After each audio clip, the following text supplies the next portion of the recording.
All right, we're back. Duo time. Due to some logistics on Tuesday's show where people weren't available, so we still will do it on Thursday. I had an open window. Iggy had an open window. And here we are, Iggy and I back as a duo once again. Back in the saddle, Mo. How are you doing? I am well. I am well. This weather's screwing me up as usual. This warm, cold weather front we have, which is awful for my system. But we're well, though. Well, what's your system? Well, I don't You're adapt well when we go from when we go from winter to spring. So we do the cold to warm. you get My the body doesn't allergies, eh? adapt as well as it would, say, going from warm to cold. You get the allergies, eh? You're one of those. Yeah, it's just it just doesn't. It just lingers, right? Especially in February, early late Jan and February, where we've had like weird weather, like not proper winter, and so it's been weird.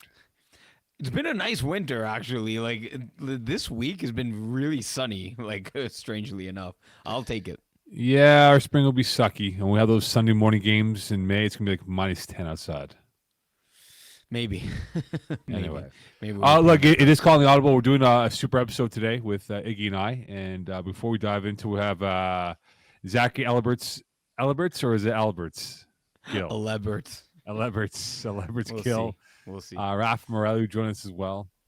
And we'll have on those guys in the first hour of the show, and we'll do a complete recap and preview for the games coming up this week. But before we get into it, we do have some side notes to bring up in terms of the league announcement and what we have lined up. Of course, we're almost approaching the halfway point for most teams. And with that, everyone would like to know when playoff schedule will be out, Iggy. And we have a better idea of when that will be released in the coming days or weeks, perhaps. Yeah, coming days, I'd say it's currently in the works. It's cooking, so the meal will be prepared soon. So in that case, they only have the ingredients, not the meal prep. So, but no, it's pretty much the dates are set. So please take into account when the days are going to be locked in for your division, when they will play your divisions that you might play for your multiple teams. So it's very important that you look at that because we've always had the same thing come up in April. Oh, can you move this game because five of my guys have this or that? So it's really important that you pay close attention to when the days are for your playoff division because it's pretty much locked in unless we have some unforeseeable thing that happens. But otherwise, that's it for the playoff dates that will be released in the coming days. Yep, exactly. And then for playoff eligibility, remember you need 5 games played. So, captains, check your roster, check your team roster, see the number of games played for all your players, and make sure that the players that are still under 5 games that they definitely make the games so that they are playoff eligible. And then Mo, another topic here. A lot of players say to me, what is the rule for bringing in a player after halftime or right before halftime?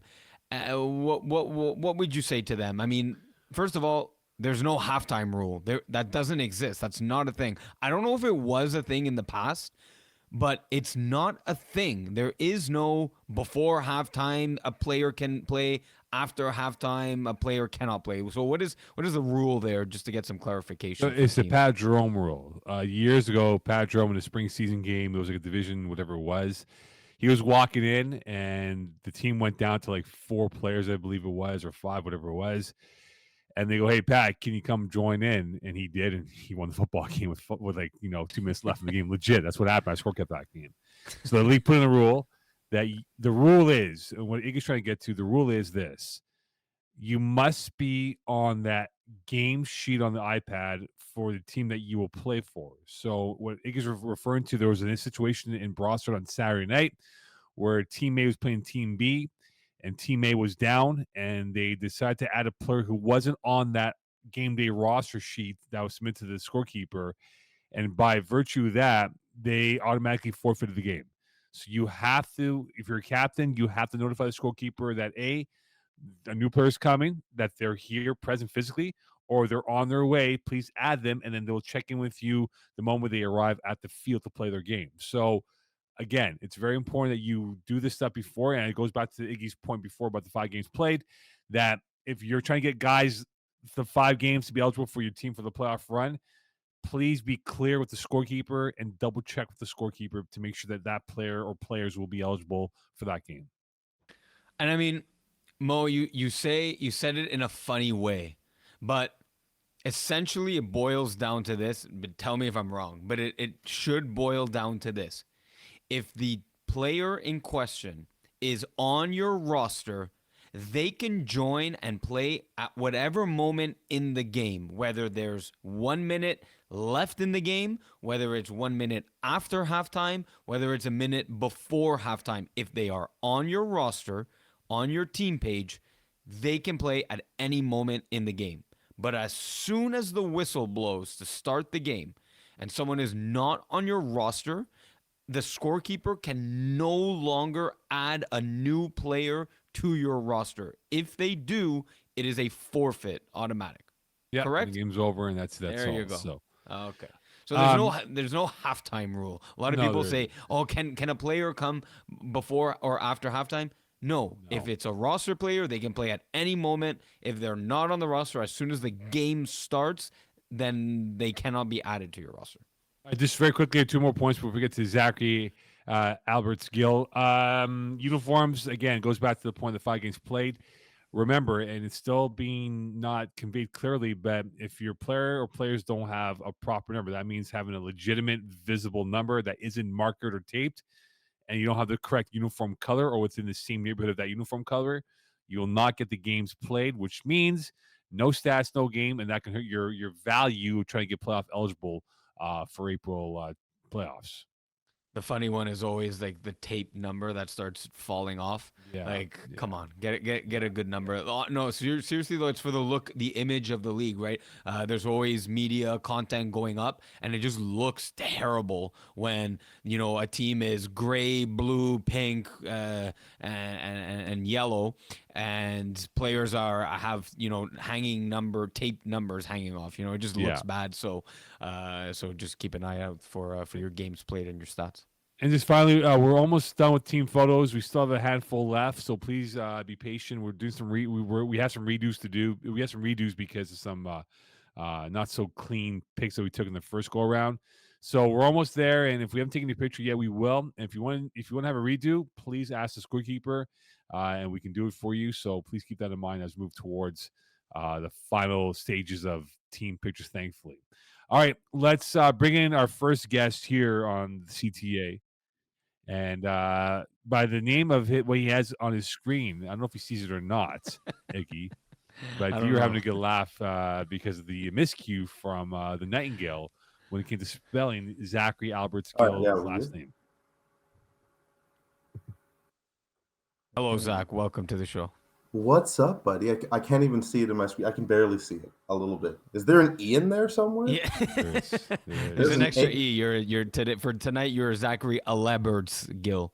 Okay, I'd like to be Ailberts and just rep all my beer Ailberts. drinkers. Oh, that's better. That's better. All Much right. better. Yeah. Perfect.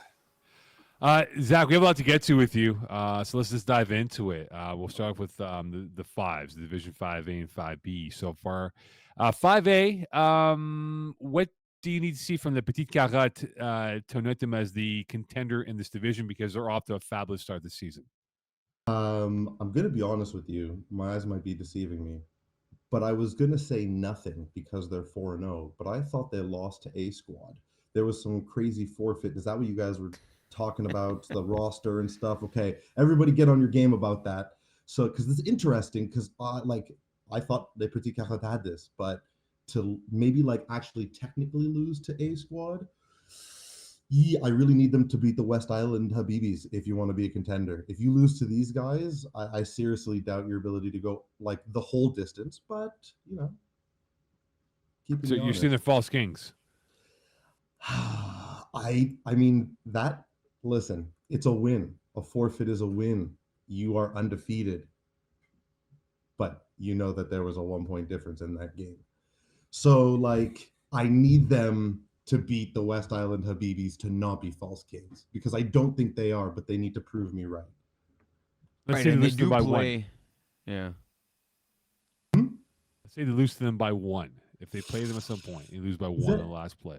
then listen, you're a top 5 team. You could make it to the finals, and you're going to compete the whole way through. But I can't give you a clear road all the way, because like these are close games and these are competitive teams.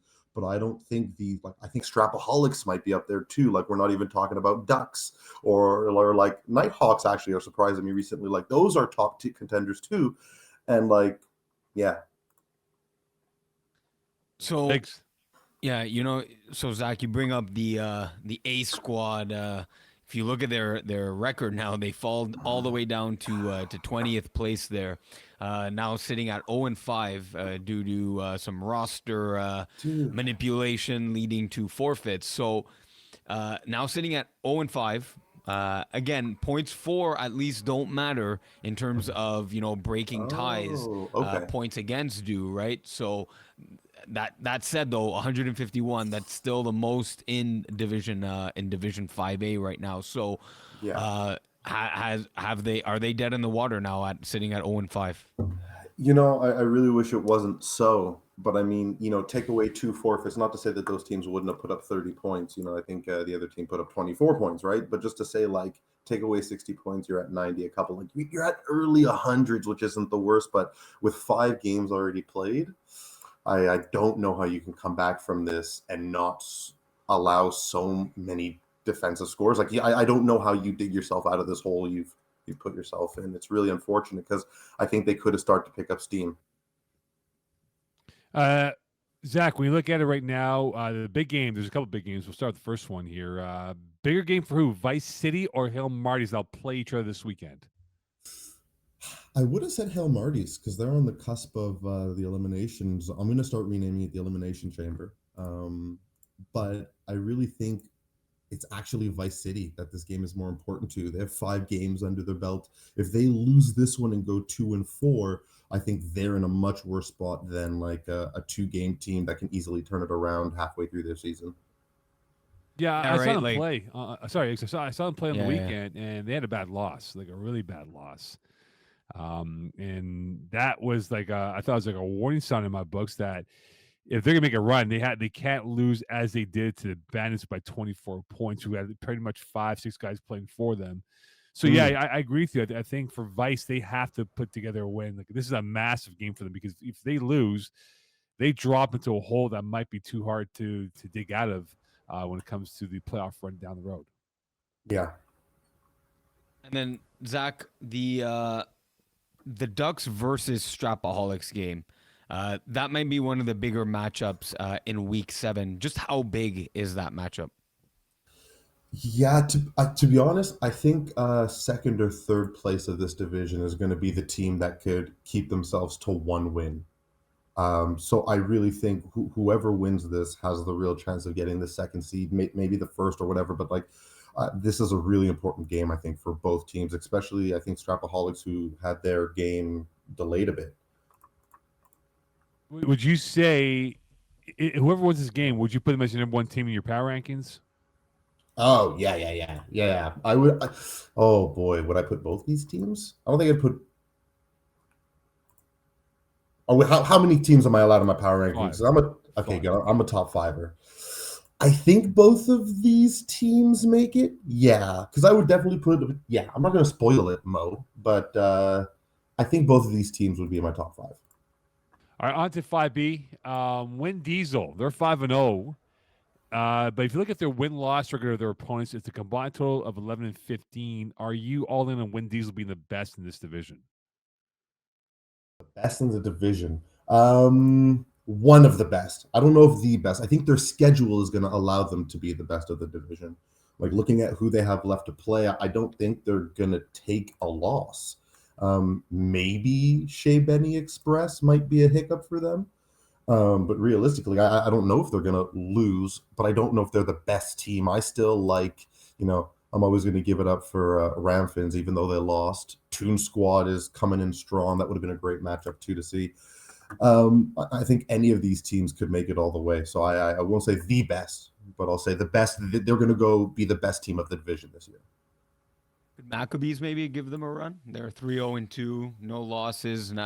We'll talk about the ties for them. Yeah. In terms of second year, team, I think Maccabee is strong. but I don't. I think those two ties are going to doom them out of first place or even second. Right. That's it. Those ties. How much does it hurt them? Yeah, I think. Oh yeah, I wrote it even down here. Like I think it's theoretically impossible for them to get into first with two ties with the division going the way it is. You have a team at 5-0, even if they lose all five of them, that's 10 points. What do we got to do? I can't do math off the top of my head, but like, you got to win one more, and then you have 4 games of. Listen, Yeah. you can do it Basically, easy, but yeah. Basically, Win Diesel, Pack a Punch, and Toon Squad. Even if they suffer a loss, yeah, they're still ahead of Maccabees because of the yeah, two way ties. way too far ahead of Maccabees. So where would you have Maccabees in your Power Five then? Would they be number 5 or even higher? Outside, Listen, maybe. I think did I play them this year? No, I haven't played them yet, but they'd probably just be outside the top 5. I don't know exactly where. I don't think they'd go all the way below top 10, but they haven't beaten. You know what? They beat my threat level midnight. I'm kind of always ranking for threat level midnight, and they did beat them in week 2, but they haven't done anything else that's been so spectacular that I'm so impressed by them. But they're a good team. On the flip side, Vengeance they're 0-6. They're in trouble. I mean, they're essentially now 3.5 games back of kicking asses for number 16 right now. Can they compete for a playoff spot and kick out of the 2 count to get back in this whole process? I'm going to tell you, I think I wrote about this team week 1 or week 2 in the article, and I was super pumped. I made a whole bunch of Batman references. It was great. And now I feel bad. I feel like Bane has just broken the Batman's back. 0-6.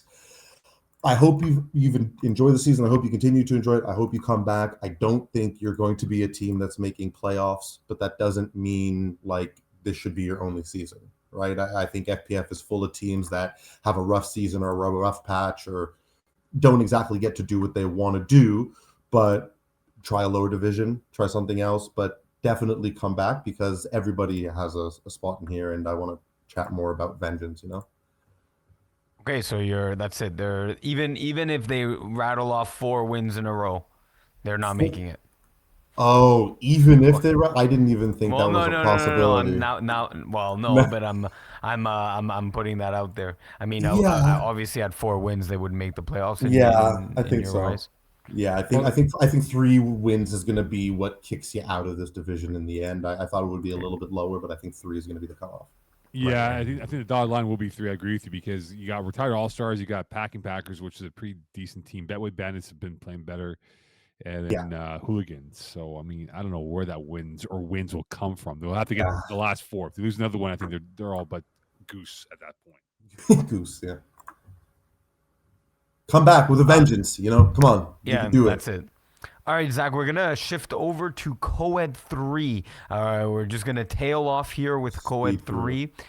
And then we'll let you go, and we'll continue with Coed 2 and Coed 1, Mo and I. But going over to Coed 3, it's fascinating here that in week 7, all the top seeds in Coed 3, so seeds 1 through 4 and seed number 6, your Michael Scott Stotts, are all playing against the bottom seeds in the division. So how many upsets do we see in week 7? And we'll put an over under of 0.5.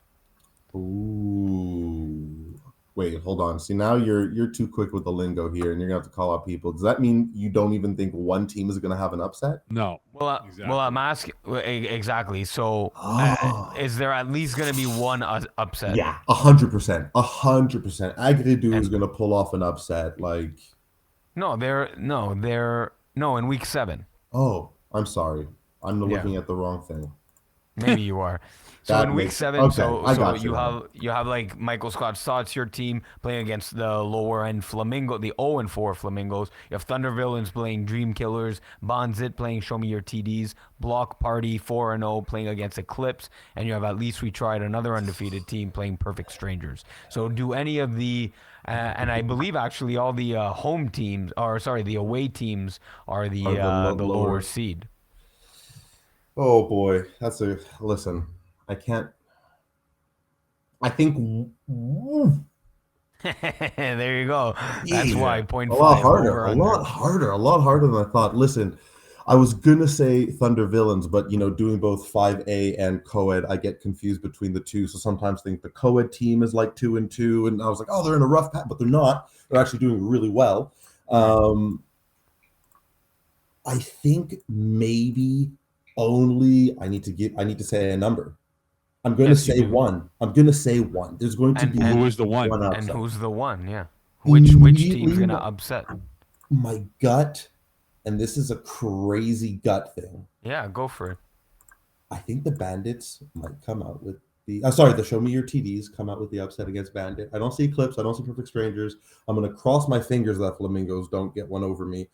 But I really, if there was gonna be one, that would be the one I go with. Is there something about it in your, in your gut feeling? Is it the rushing of Alexia Roy that you've mentioned in the past, or is there some Mm. what's sticking out? What immediately says, Show Me TDs has a chance? Okay, that's a great question. I'm gonna answer one, the real answer, and then the joke answer is that there's also a bandit in co-ed 5, and so I might be thinking about that bandit instead right now Right. too. But no, really it is something like that. Like I know that Show Me Your TDs haven't essentially found their QB, but Antoine Levesque has done a great job still putting up yards in the games that he's played. Um, I really would say, yeah, a good. There's some pick sixes, a good rush by Alexa Roy, like 6 sacks. They have a good spread of the ball. I'm gonna say I don't see any other team doing it, which is why I have to pick those ones.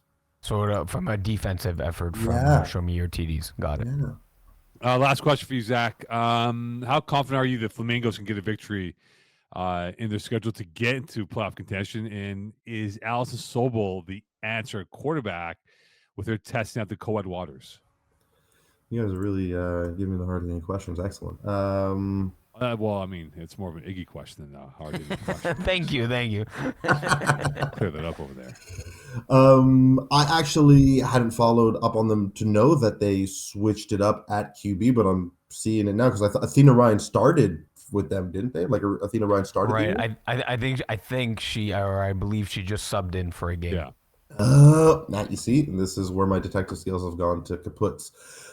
Listen, they got a hard road ahead of them. They might be able to sneak a win over Dream Killers. Okay, so in their Week 10 matchup in March. Yeah, Okay. but like I don't think Thunder Villains. I don't think at least we tried. And if they can get the win over the Dream Killers, it gives me a lot more confidence that maybe they can get it over Perfect Strangers as well.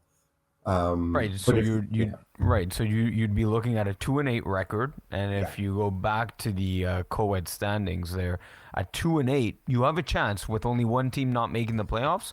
Yeah. They don't play, or I would just want to see if they played Show Me Your TDs already earlier this season. Yeah, They first did and game. lost, right? And they did and lost, so they don't have the or Show Me Your TDs, better said, has the tiebreaker over them. So they would at least need those 2 victories because Show Me Your TDs already has 1, right?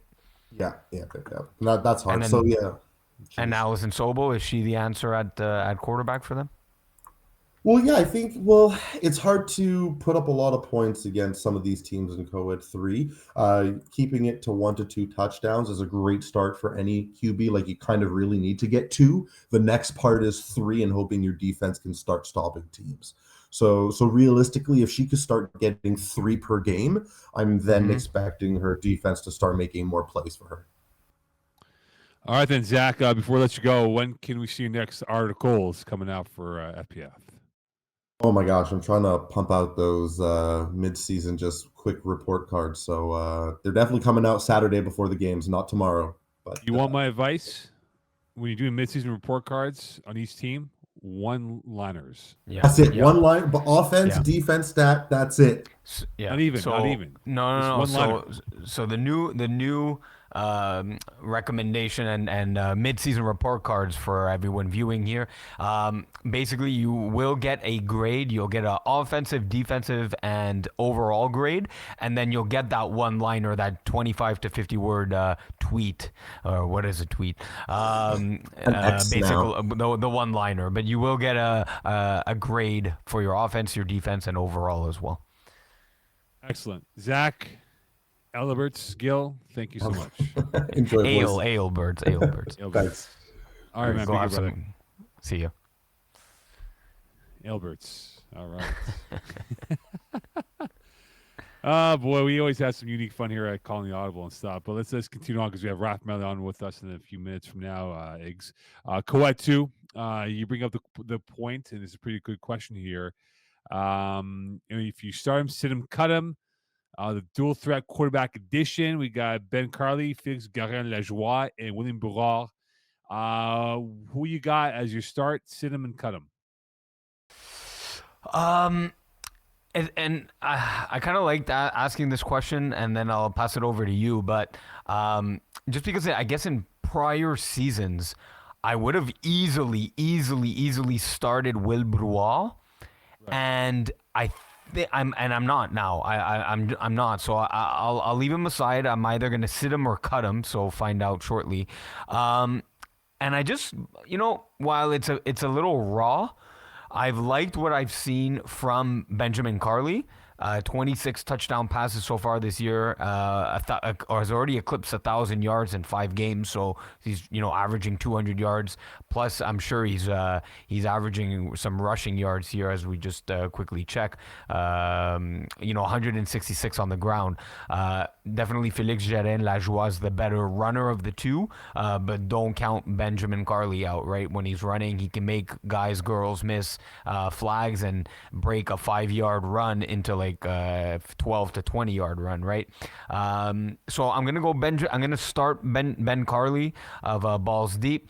I'm going to and I'm gonna sit Félix Garin-Lajoie. He's put up the second most touchdowns here alongside Chris Rivet, leading rusher in the division in terms of running yards, I believe, or in terms of running yards, 250 amassed in 5 games. Obviously, Nestor is averaging way more, 240 in 2 games. But I like what he's done now, focusing more on the pass. So I'm going to start Benjamin Carly. I'm going to sit Félix Garin-Lajoie, and surprisingly, I'm going to cut William Brouard.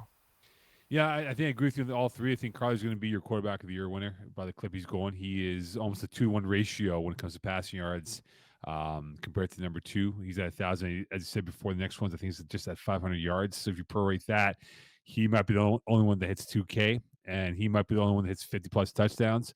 Already his rush yards are somewhere in the 160 area with 1 TD. So already the combined yards he's created or generated for his offense has been second to none. So I think Carly's definitely the guy you start. Garin-Lajoie, I think you will do as you said before, but I think William Bourard has a bit of a wild card in him. I think I'm intrigued by his skill set for what he brings on the football field. I mean, through 3 games, he's at 15 touchdowns. So if you were to prorate that, he might actually hit 50 for the year if he does play the full 10-game schedule. And also another key point that I find that he might have over Carly right now is his passing completion, which is about 8 points higher. So Carly's at 59%, just under 60 for the year. And you look at Bourard, he's at 67.1. So a really good number for him so far. So I think that's how I would go with my quarterback depth chart going towards week 7. And then, Mo, a question I was looking at the standings, 2 teams that are coming slow out of the gate. You have Balprefond and Canicule. These 2 teams match up in week 7. Is this a must-win for Balprefond? Yes, because you look at it now.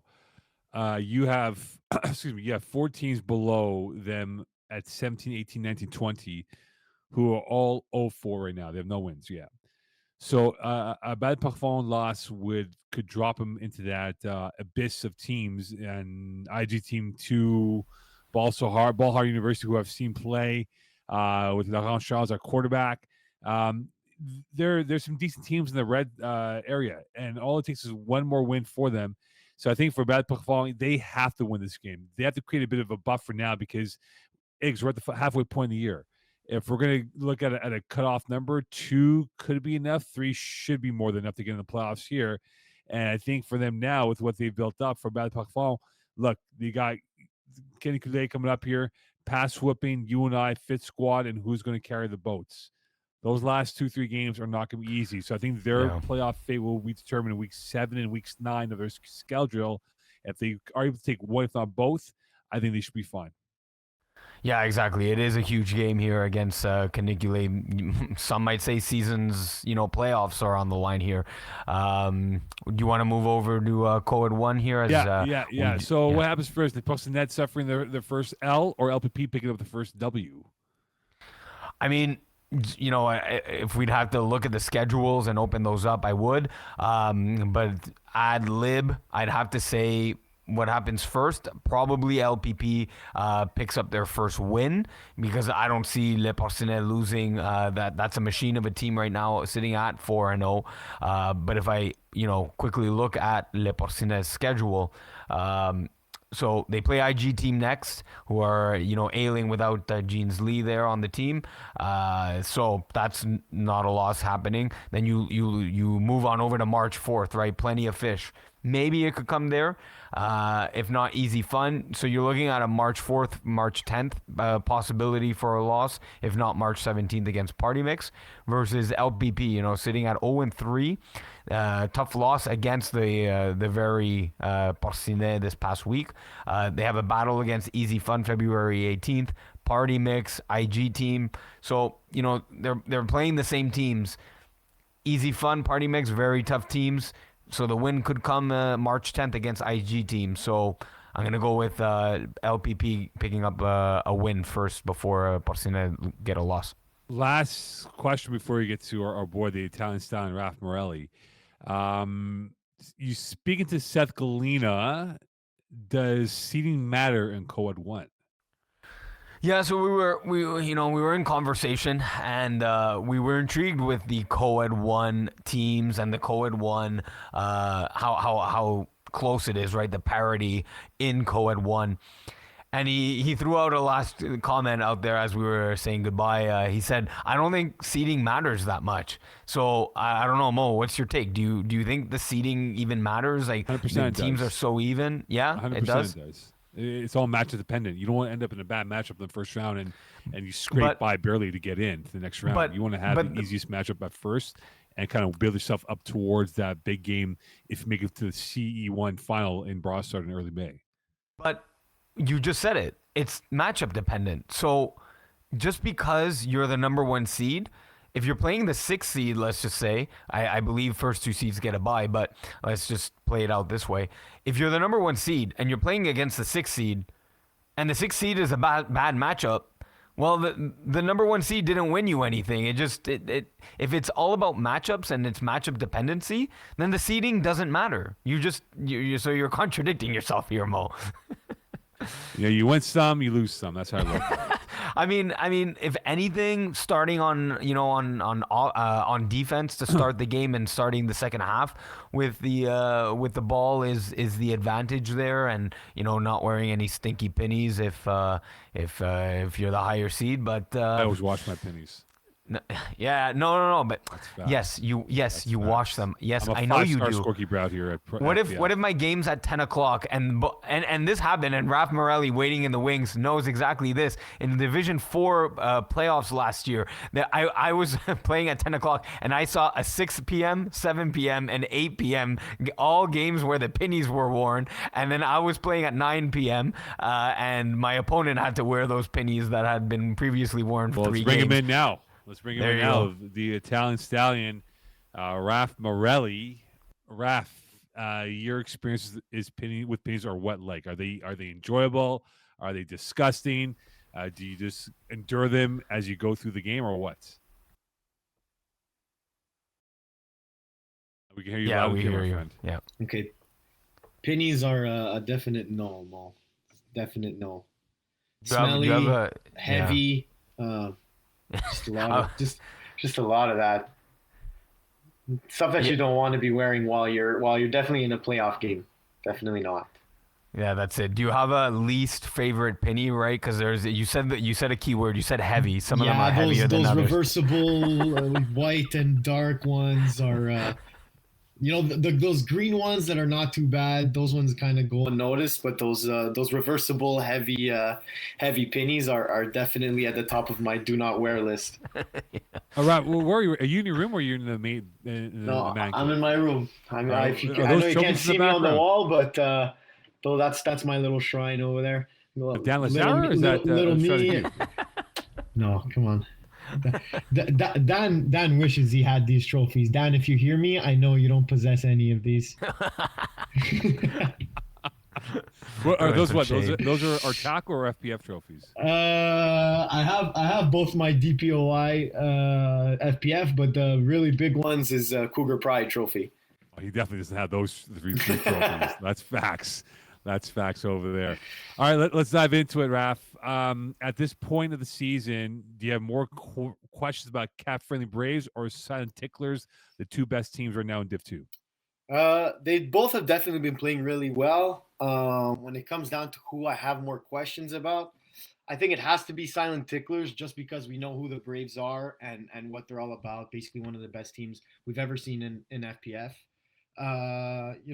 Silent Ticklers have been playing really well, but then again, they've beaten opponents that have I think like a 3-8 combined win loss record. So I think I still need to see a little bit more from them. And I think they tied Skills Bees and lost to Bless Up, who are like one of the top 3 teams in Division 2. So definitely Silent Ticklers are the team that I have more questions about in comparison to Cap Friendly Braves. They're almost the only question I really have about Cap Friendly Braves is who's going to be on the roster that night. Other than that, they're really just a complete team, and if Joe Meyer is under center, you can guarantee they'll win almost 90% of their games, regardless of who their opponents are. So, comparing those two, the quarterbacks, right? Joe Meyer, Jordan Panetta, is maybe Jordan Panetta one of the question marks? If you are just comparing those two teams head to head, is that maybe one of the question marks if those two teams meet in the playoffs? And then what would you consider Jordan Panetta to do better than something that Joe Meyer does in his skill set? Is there anything that stands out for Jordan Panetta to you? Obviously, when comparing both of them, if you really had to choose who to be under center, you're choosing Joe Meyer, one of the best quarterbacks in the whole nation, right? But Jordan's is a really good quarterback. Somebody who's rushed both of them. They're both not fun to rush against, and something that Jordan does do better than Joe is buying extra time with his feet. Even though Joe hasn't been sacked at all this season in Division 2, and Jordan, I think 5 or 6, Jordan is able to use his feet and extend plays better than Joe. I find Joe Meyer is more of a quick passing, good reads, accurate thrower. He can do everything well, and really good and effective. But I think if you're looking at what Jordan can do better than Joe, it's definitely rolling out of the pocket, buying time. I think he has a little bit more speed than Joe Meyer. So I think that that's really what separates one aspect of his game from Joe's. So right now, Raph, if you had to pick on February 15th, we're less than 3 months away from the final. Either CFB or the Ticklers making the finals, or both making the finals right now.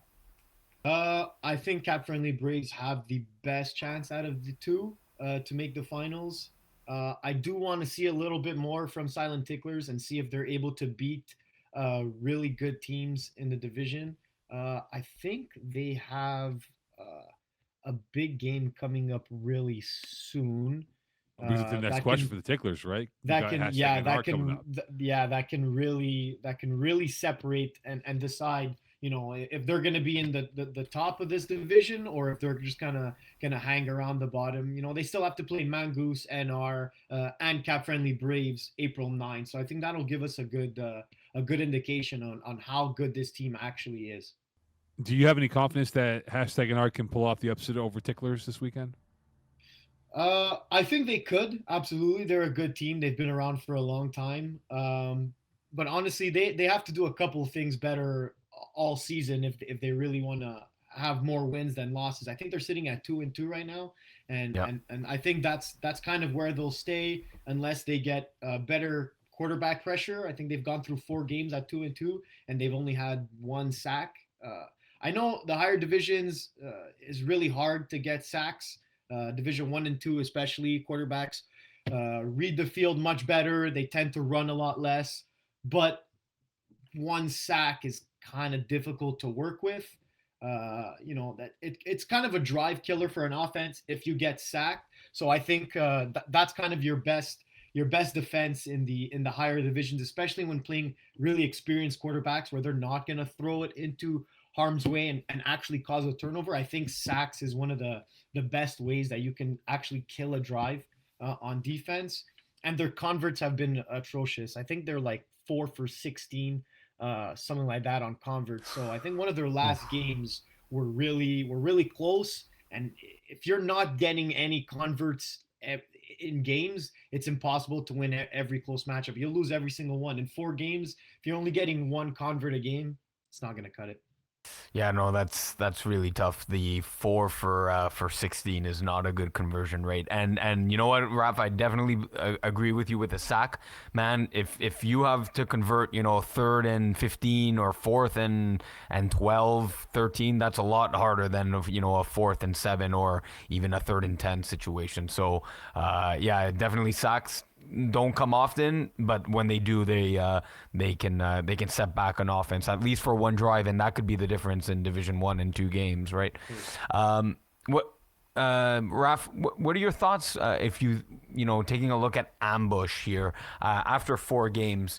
Have they underachieved? What were your expectations for them? What do you think about Ambush here? I don't think they've necessarily underachieved now at 2-2, and I do think both their losses came to undefeated teams in Mongoose and Cap Friendly Braves.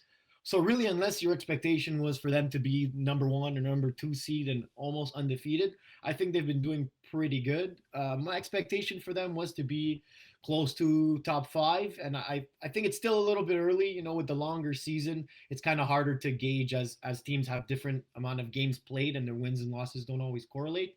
But I think they've been playing really well. I played against them not long ago with Poseidon's Kiss, and they have a lot of really good players. Ben is a really good quarterback, one of the fastest guys I've ever rushed in my life. Always gives me problems. They've got James Drysdale, Quasey. Like, they really have ballers on this squad, and I think they can. I think they could go really far in the playoffs.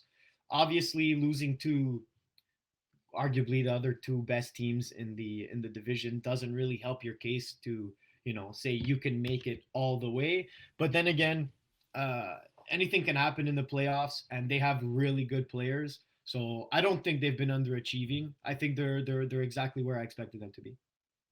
Final question for Div 2. Monday Night Football, we got Bless Up, Mongoose. Who is this game more important for?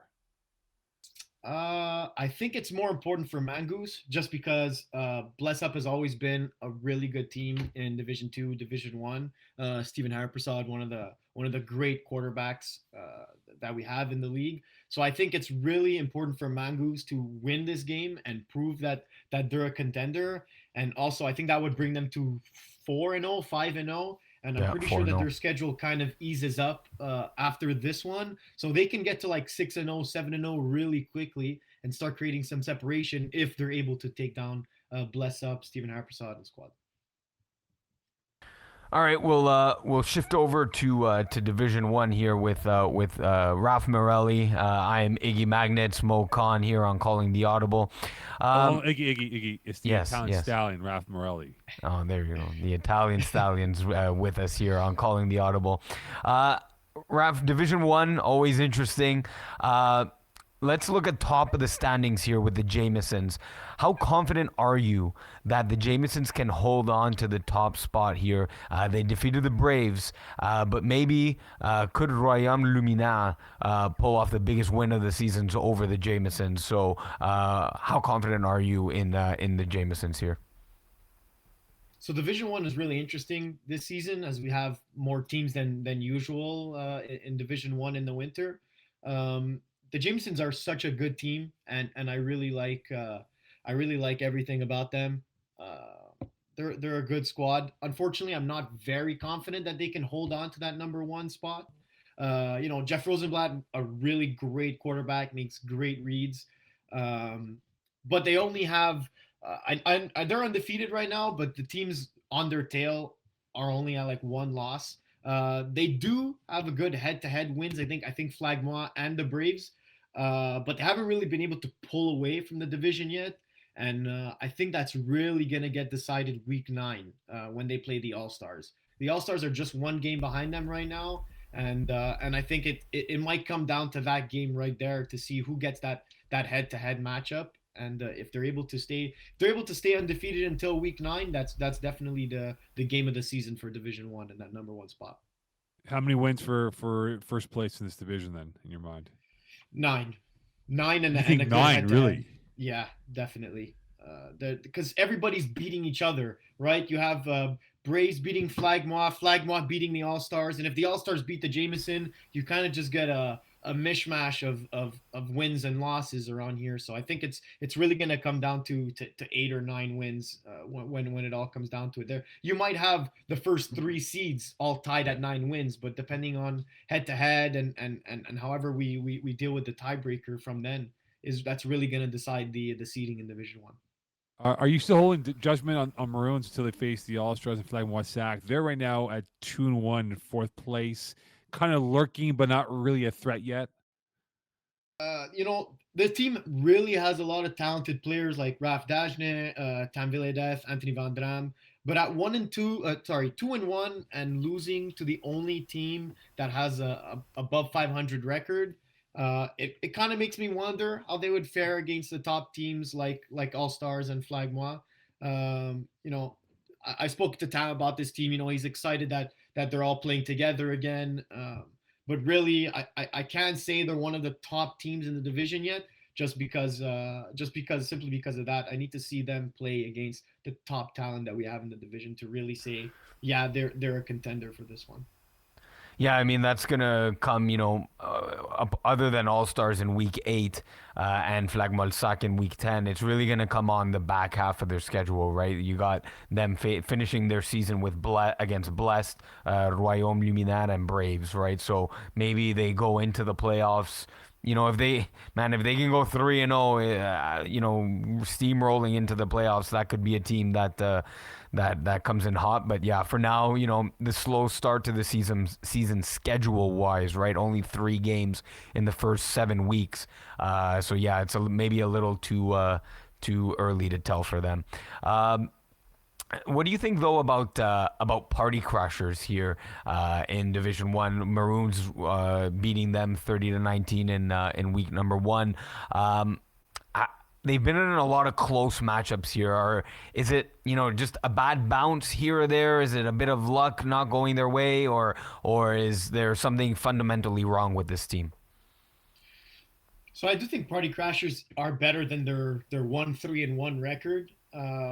You always need a little bit of luck when it comes to football, like you saw in the Super Bowl, the bounce off the ankle. Like sometimes it really comes down to that. But I can't really say that they've been unlucky, other than their last game against KGP, where I think Fred Dupree threw for like 350, 7 touchdowns and no picks, and still lost by 2. Like I guess you could say that's unlucky when you play that well and still lose.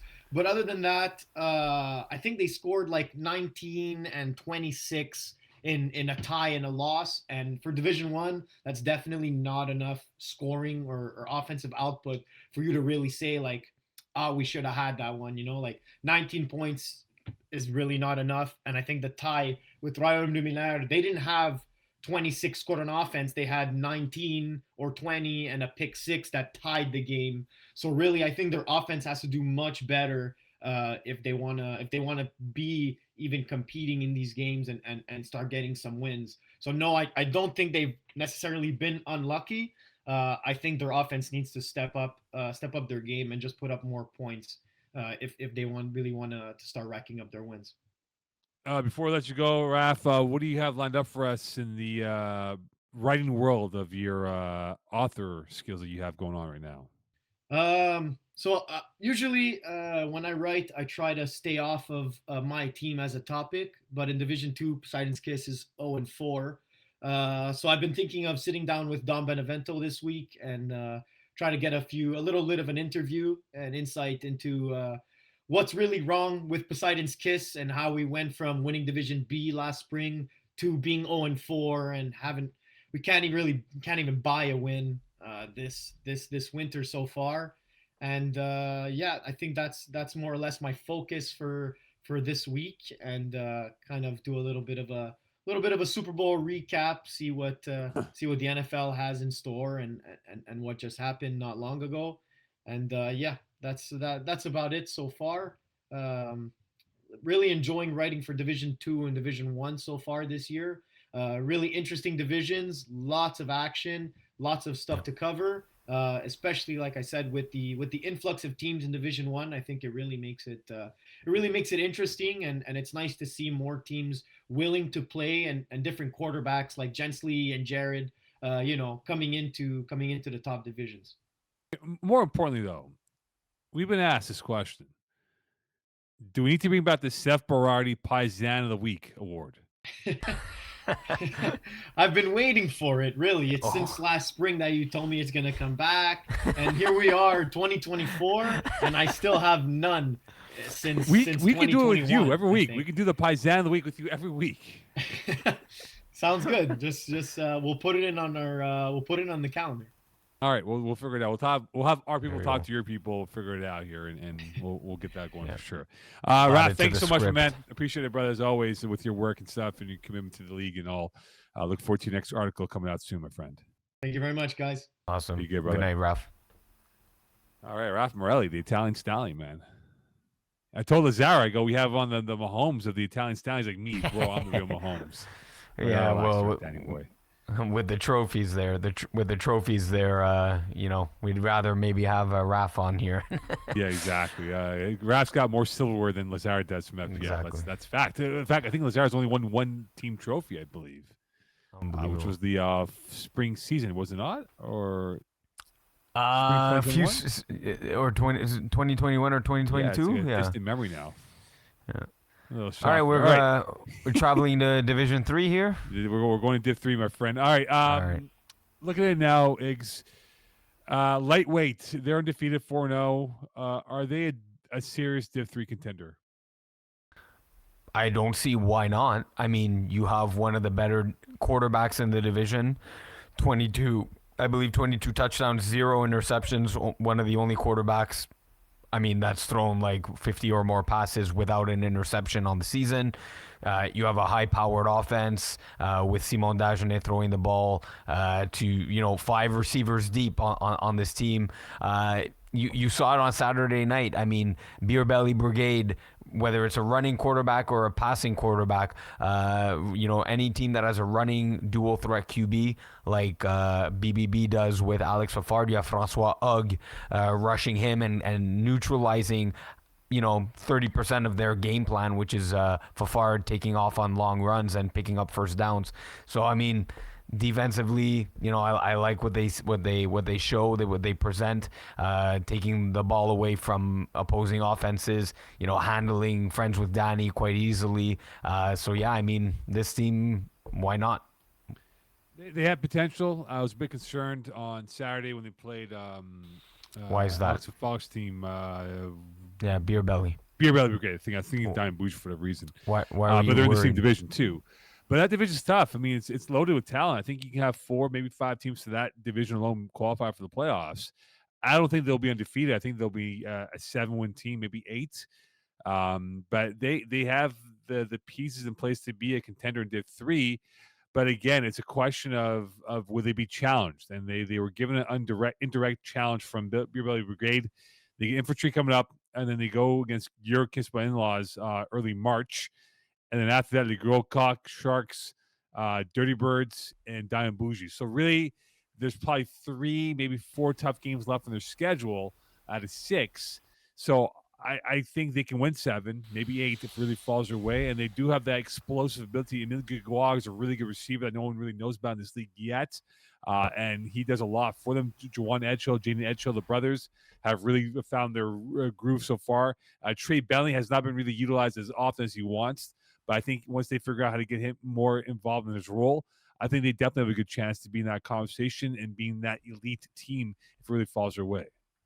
Yeah, I mean, I was rattling off the stats of Simon Dagenet and the receivers like you just did, but yeah, you can argue that the front half of their schedule was, weaker, and that we just looked at it now. The back half of that schedule is a lot more competitive. You have the Sharks, the Dirty Birds, Diamond Bougies. These are teams that have gone to the finals and won, Division C, the Sharks. Dirty Birds made it to the finals in Tier 2. Diamond Bougie, 2 or 3 final appearances already.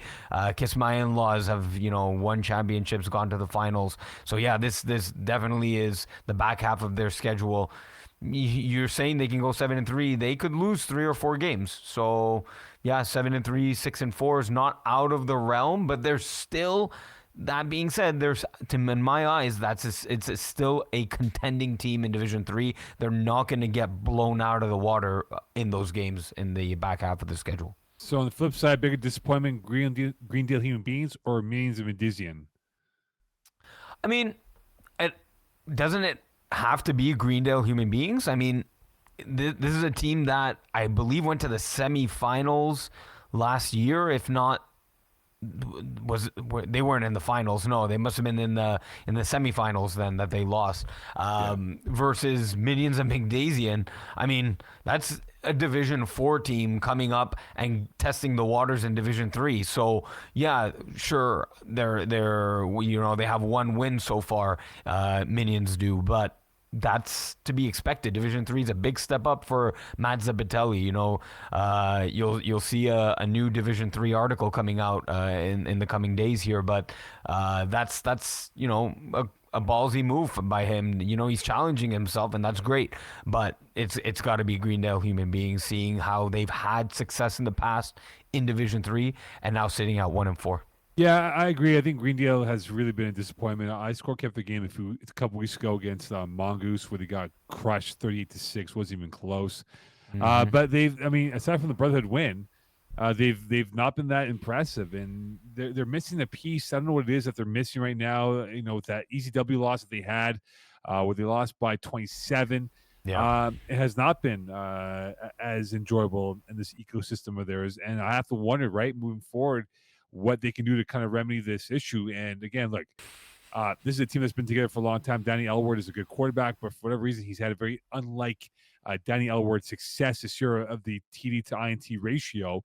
So I don't know where they can solve this. And at this point of the year, at the halfway point, they got to put together some wins, because as tight as this playoff format will be, which we will release in the coming weeks here, they may sneak in. And if they do sneak in, they might be a one and done and not have that same success that they had going on a deep playoff run from a year or 2 seasons ago. Yeah, I mean, they have a unique offense, right? It's a slight version, or like a Joey Taylor light version of the offense. And when teams pick up on it and they know how to stop it, that's when you see 18 TDs and 7 interceptions, right? 18 TDs not bad.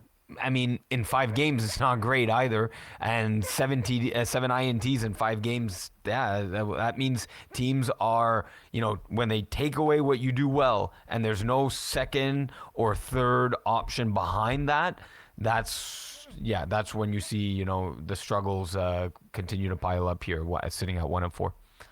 Bigger game this weekend for Sharks or Infantry. This is a team. These are 2 teams that have a lot of connections within each other. So who needs this game more, Eggs? I mean, are they playing each other? Is my first question. So Sharks, I'm just trying to find them here. Sitting at 1-2 right now. They're both 1-2. I mean, yeah, I would have seen these 2 teams either sitting at 3-0 or 2-1 at least. That's an interesting question. I mean, I'm going to go with like a 50-50 split right down the middle that is just as important for both teams. It's literally it's a coin toss for me. You want to see more out of Corey Wolowski right now for the Sharks. 91 points in 3 games. I mean, you're averaging 30 points a game. It's not bad, but you would rather be, hovering in the, games with 40 points like they did in week 1 against Mongoose. I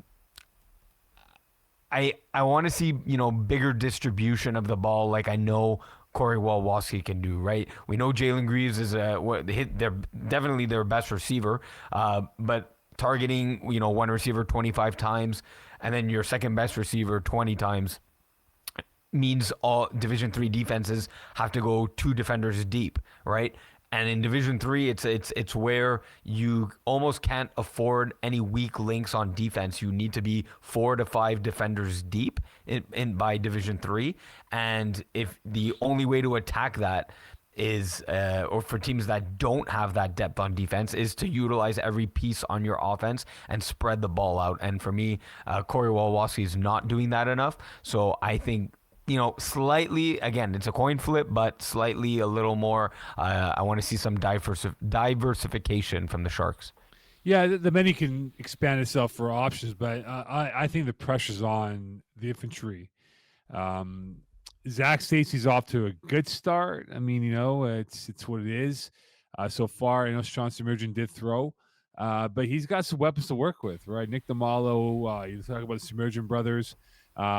These are all good pass catchers. Ethan Adrian's had a decent season, but he's known more for his pass rushing skills, as we all know, one of the up and coming pass rushers in this league, playing Div 1 now with 5 sacks.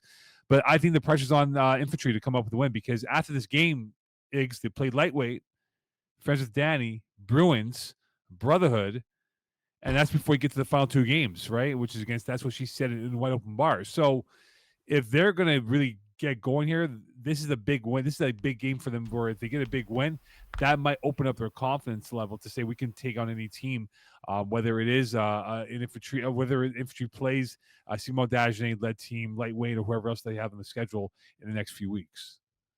Yeah, I mean, I can slice that any way as well. I mean, yeah, like I said, it's 50-50. I see your argument. It's compelling. It's going to be it's a great battle. That's a Brossard at 8 o'clock. I'll be tuning into that one for sure.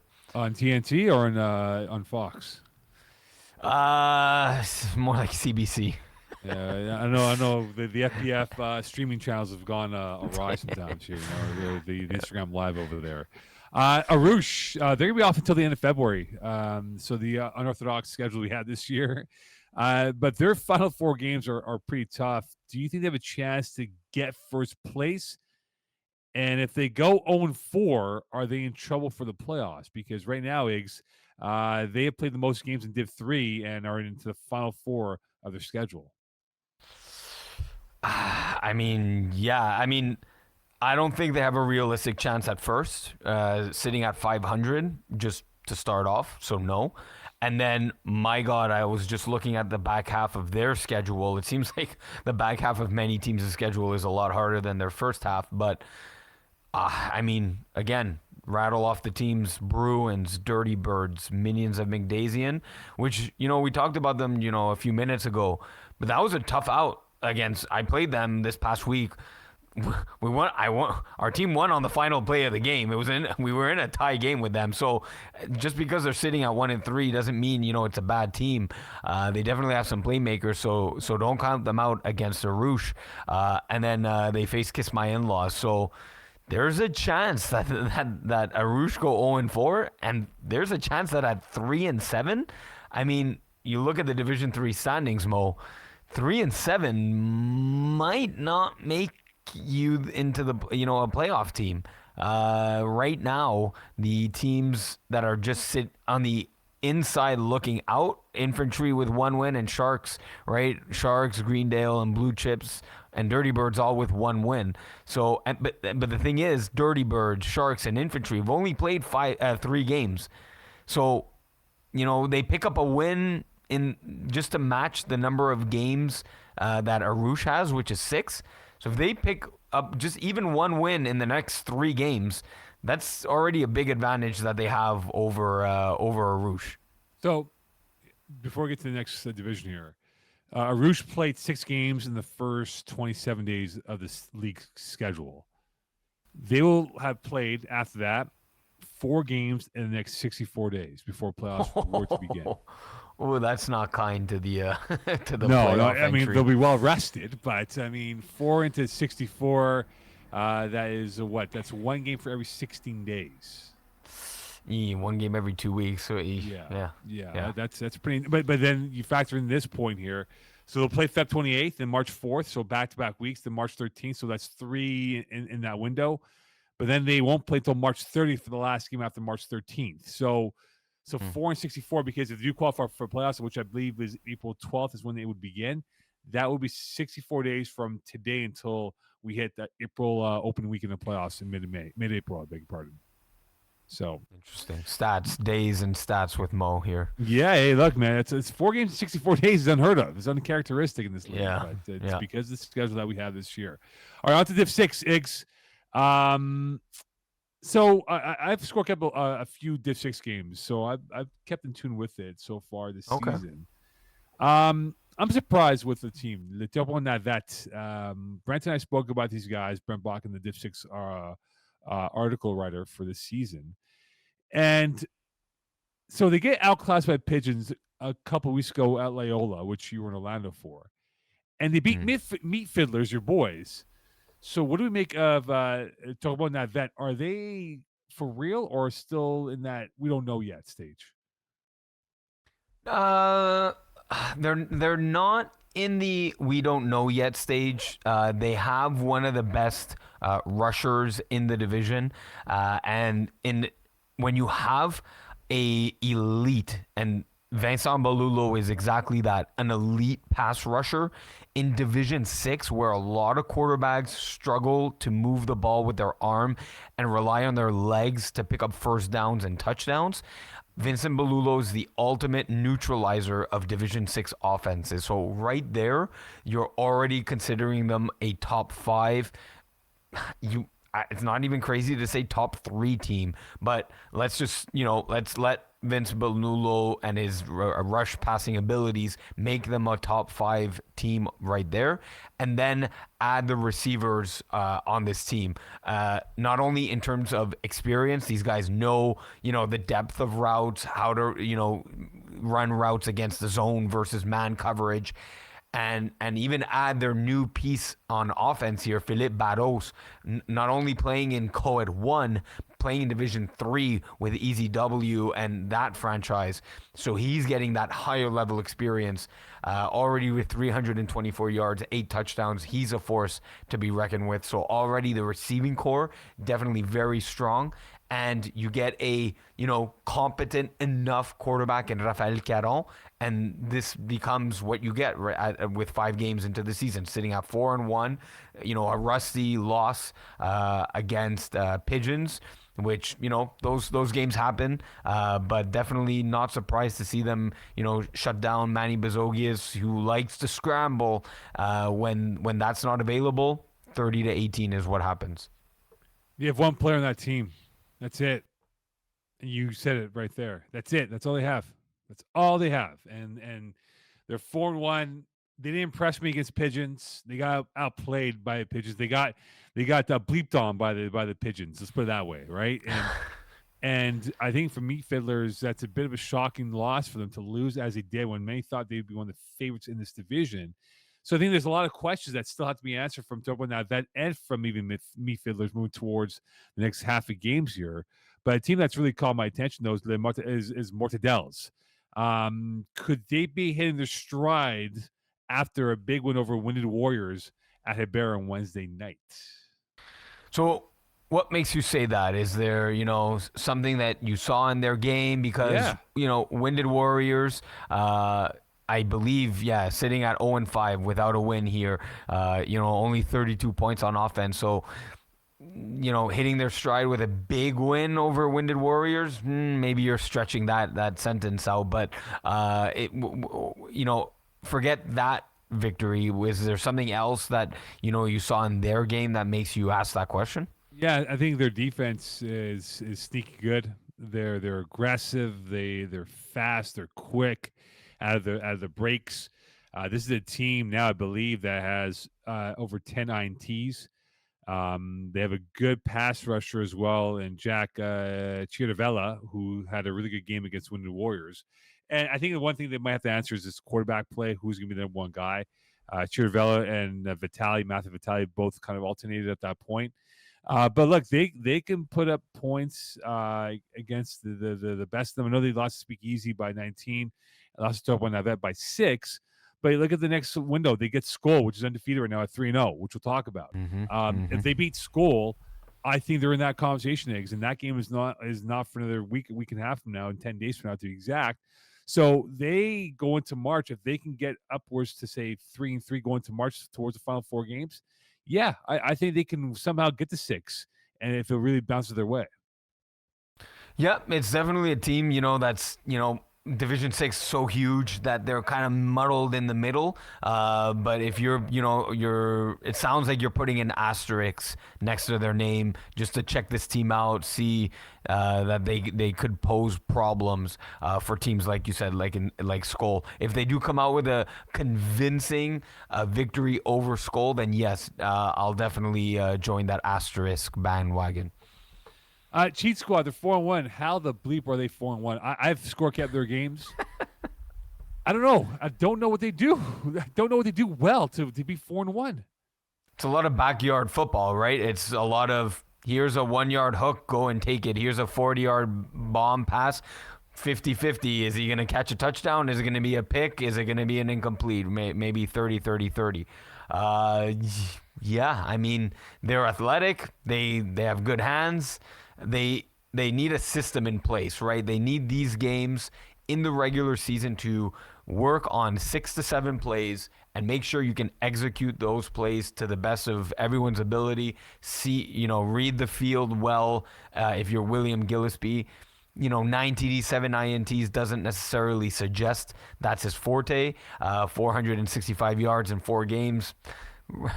Seems like the offense is muddled and muddied by the passing game, but it's definitely through the running game that his ability to get open and gain extra yards, 3 rushing touchdowns in that one game, has now racked up 163 yards on the run. So definitely a dual threat quarterback. And defensively, Dominic Widener, right? 4 interceptions. He's the leader on that defensive side of the ball. But guys like Tristan Boyer, Ryan Kesnell, they're big, solid guys with great, instincts and hands. And that's, usually dangerous in Division 6 where offenses tend to struggle just like theirs. And it's usually defenses and those better defenses' ability to take the ball away and get extra possessions to try and get more points on the board are usually the teams that do a little better. So far, so good for Cheat Squad. We'll know better about them when they play Free Agent Squad on the 25th of February. Yeah, we'll know by then if they're legit 4-1, if not maybe 5-1 team. If they do pull off the win over them, so I'm still on that fence about them. I don't know how they're 4-1. And yet, here they are, 4-1, potentially controlling their destiny to being a higher-end seed in Div 6 as well. But at 3-0, Skull, how intrigued are you by this team, Iggs? Because they do have a big one coming up for them this week. But they could maybe run the table in Div 6 at this point. Yeah, I first saw Skull, I want to say the spring season. I could be mistaken, and might have been the fall. I definitely like what I've seen from this team, and when I saw this team register and add some of the pieces that they did in Vincent Hamel, touchdown leader for the team right now, and Hugo Stenslin. That's the only thing with this team. I'm just not sure who's the full-time quarterback. It does appear to be Hugo, but, is it because Francis Dumontier is only there 1 to 2 games, hasn't been committed, is, the better option at receiver? I definitely don't think that. Hugo's one of the better snappers, even in Division 4, Division 5. He's had success with our boy David Andrade.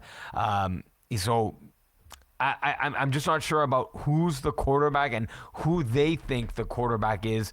Are they, maybe going with a first half quarterback and see how he does? Right now, 7 TDs, 5 INTs.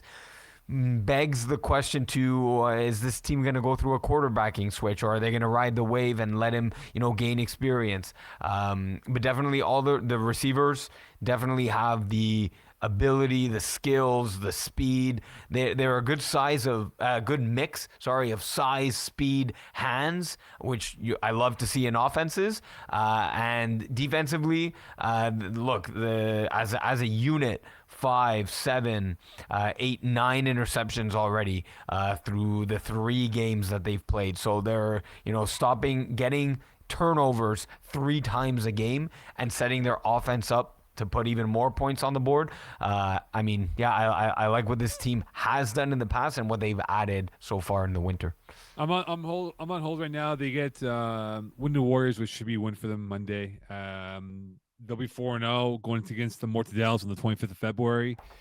I think they have a good core in place, but I don't know if they're like a true legitimate threat because their schedule has been, it has been hard. They beat Salt and Peppers, which is a pretty good team.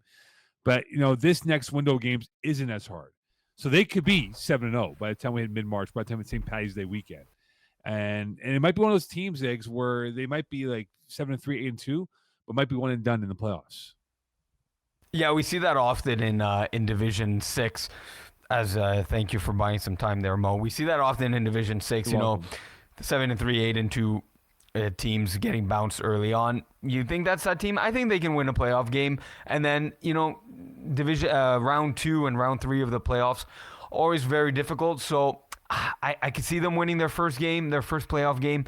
And then, once you reach round 2 and round 3, I would need more information about them from the regular season to see how well and how far this team can go. They could get bounced. Absolutely, they could. I'm more, if I had to say it today, call something for round 1, I'd say they'd win their round 1 playoff game. All right. Finally, Eggs, very quickly here. Words of advice for the teams who are winless right now on how to get better. Win the Warriors. It's the first season here, but they've taken a schoolyard beating at times here in terms of the fact that they've not been able to get going with offense, defense here, and they've been asking. They're a good group of guys that have asked questions. Jafan Hassan was trying to explain to them some nuances as well. So, any words of advice for those teams who are going through a rut that's trying to grow and get better game by game? I'll speak for the offense. Maybe you can take the defense, seeing as you're an all-star rusher and you're past your prime. I'll take the offense. There you go. Div 1 wasn't what it used to be. Offensively, I'd say keep it simple. You're probably, I know I did, you're probably running 20 plays in your playbook. Definitely way too many. Cut that out and narrow it down to 5 or 6 plays that you find work. Now, what are those plays? They should generally be, one of them should just be all hooks. So that's already one of your 6. Simplify the playbook and stay short. Keep the plays, and this doesn't just go for Winded Warriors, as we see their team page here, but just all the struggling teams in Division 6. Stop taking deep shots on first down, second down, and third down, and then forcing a punt yourself into a punting situation, right? Get the ball in your receiver's hands, even if it's a 1-yard hook. People miss flags on defense. I can guarantee you that a 1-yard hook will get you 3 yards before a defender is anywhere near you, maybe 3-4 yards even. And then, if a defender misses your flag, you're gaining another 3 to 7 yards. You're already at 7 plus 3, you're already at your 10-yard first down. Remember, it's 10 yards to a first down. You do not need to get all the yards in one play. If you set yourself up for a 3rd and 2, then it's a lot easier to hit than scrambling around in the backfield, losing yards for a sack, going deep on 2nd and 10 and making it 3rd and 10. 3rd and 2 is much easier. Even 4th and 2, a lot easier to convert than 3rd and long. I would say, so like I said, keep the playbooks short. and simple. Again, narrow it down to 6 plays. Utilize your snapper is something else I'm going to say a lot. Snappers tend to go unnoticed. Just slide them to the left or to the right, and once teams start picking up on what you're doing, go into the intermediate. So after your snapper, they're almost going to be double covering your snapper at that point. That means someone's going to be pretty wide open if you fake going to your snapper and then hitting over the top. And by over the top, I just mean like a 7-yard hook behind the snapper. So utilize your snapper and go short and let your receivers do the work. So I'll be quick here with the defense. It's very simple. Have about 3-4 plays to work with, right? Understand where you are in the geography of the football field. If you're in red zone, don't run man-to-man. Try to keep a zone, right? Have some shoots as well. Do have a man-to-man look if you know that you can lock up with opponents with your speed or size or skill sets that you have. But try to look at 4 defenses. Try to just copy what teams are throwing out there. And you can pick up and ask around. And I think that's key as asking and picking the brains of others, like you did with Jafar Hassan when the Warriors yesterday in your post game. So I think 3 to 4 plays in defense that are effective, that fit to your strengths is key. And just reading plays and being patient out there. If you're patient, it will grow and you'll get better game by game. So that's how it is for the building blocks. And you can't just go, we're not going to play next season. You kind of have to go through the ups and downs, or most of the downs early on, to kind of grow. So I think this is definitely a good building block for you to come back in the spring season and kind of grow from there. So that's what I'd say, 3 to 4 plays and build from there. So that's where you go with moving forward. All right, on to 4A and 4B eggs at 5-0. LOE, are you all in? Even though the combined record of their 5 opponents is 6-13 through 6 weeks of play. God damn it, Mo, I'm all in. You got me here. Les Otaries Extrêmes, my goodness, Chris Vero's tearing up the FPF league, whether it's co-ed, Div 3, Div 4. So, speaking of Div 3, getting that experience in a higher division and then coming down to Division 4 games, the speed of the game is so much slower. You start, seeing defense. You get a lot more experience and see different defenses and what they do. And then when you come down to Division 4, it's almost like a cakewalk. So definitely having one of the better, what I'm getting at is that they have one of the better quarterbacks in the division, if not the best quarterback in the division. And then pair them up with athletes, right? Athletic football players like Kevin Malonga, Umar Toure, even Dimitri Melsbach. If Dimitri Melsbach is your third option at receiver, you have a lot of solid options out there for your team. And then he's definitely had a nice connection with Gabriel Harvey, right? Another receiver that he's playing with in co-ed. So he's picking up pieces what I'm trying to say is that he's building a lot of chemistry with players that are on his other teams and bringing them onto this team, for example, and with Harvey, he's gaining that chemistry on more than one team. So offensively, this is a dynamic dual threat team, and by dual threat, the legs of Chris Vero can extend plays and get rushing yards to extend drives. And then defensively, the same thing, right? The Umar Toures and the Kevin Malongas, even add Xavier Sauvé.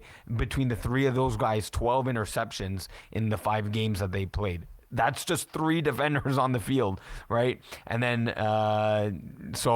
definitely, I'm all in on this team. Who the hell have they beaten so far? They've beaten no one yet. I don't care, Mo. I care because who the hell have they beaten so far? No one. I scored out the game. It's still CRA. It wasn't even close. Le Montagnard 0-4. Half Sitters FC I think is 0-3. Still CRA was the only team that's above 500-ish, right? So and they're blowing them out of the water. And they're blowing them out of the water. They'll run the table in the regular season. They'll be 9-1, 10-0 probably. They'll be a one and done in the playoffs. No, absolutely not. Absolutely not. Bucket. The cheese sticks, bucket. One and done in the playoffs. You're going to have a whole plate of cheese sticks and that you're going to have to pay for, not be eating. 2 for me, 1 for you. Oh my God! No! No! You're totally underestimating this team. Look, Half Sanders FC. You have Matt Zepitelli with Ryan McNally, Sam Mashtub, Janai Lewis, right? Beating them by 9. That's 2-possession game. Fine. Undisciplined flaggers. I'll give it to you. Beating Step Brothers by 10. Beating Les Montagnards by, what is that, 17. Beating Still CRA by 16. So we're looking at 2-3 possession games. Like, these games aren't even close. Yes, their combined record of their opponents is 6-13. You're calling them false kings? Okay, fine. By the definition of false king, yeah, their opponents are not doing so great. But I don't care. Watch their next game against Born in the 80s, against Mofos. They'll wreck them. And again, Yeah. who have they played? They're like, So who do you want them their to uniforms play? are FSU. They are exactly like FSU of college football from this past season. Who do you want them to play? Balls deep, trap stars, backfield It's penetration. because of the schedule, we don't have a way to schedule, so we can't They're- determine who's what from where. But when they play better teams, we'll see how they are. In your opinion, who are the better teams? Well, okay, here. Well, let me just get up here. Balls deep, decent. Trap stars, they're good. Backfield penetration, they'll play. That is the They'll toughest play. schedule. It's toughest game of the schedule. Nomads, a joke. Still CRA, no way. West Island boys only play 3 games. They should get back into that upper tier. The groove, yeah. Your Idaho Ute Pimps, I think, will be a tough route going towards the end of the season.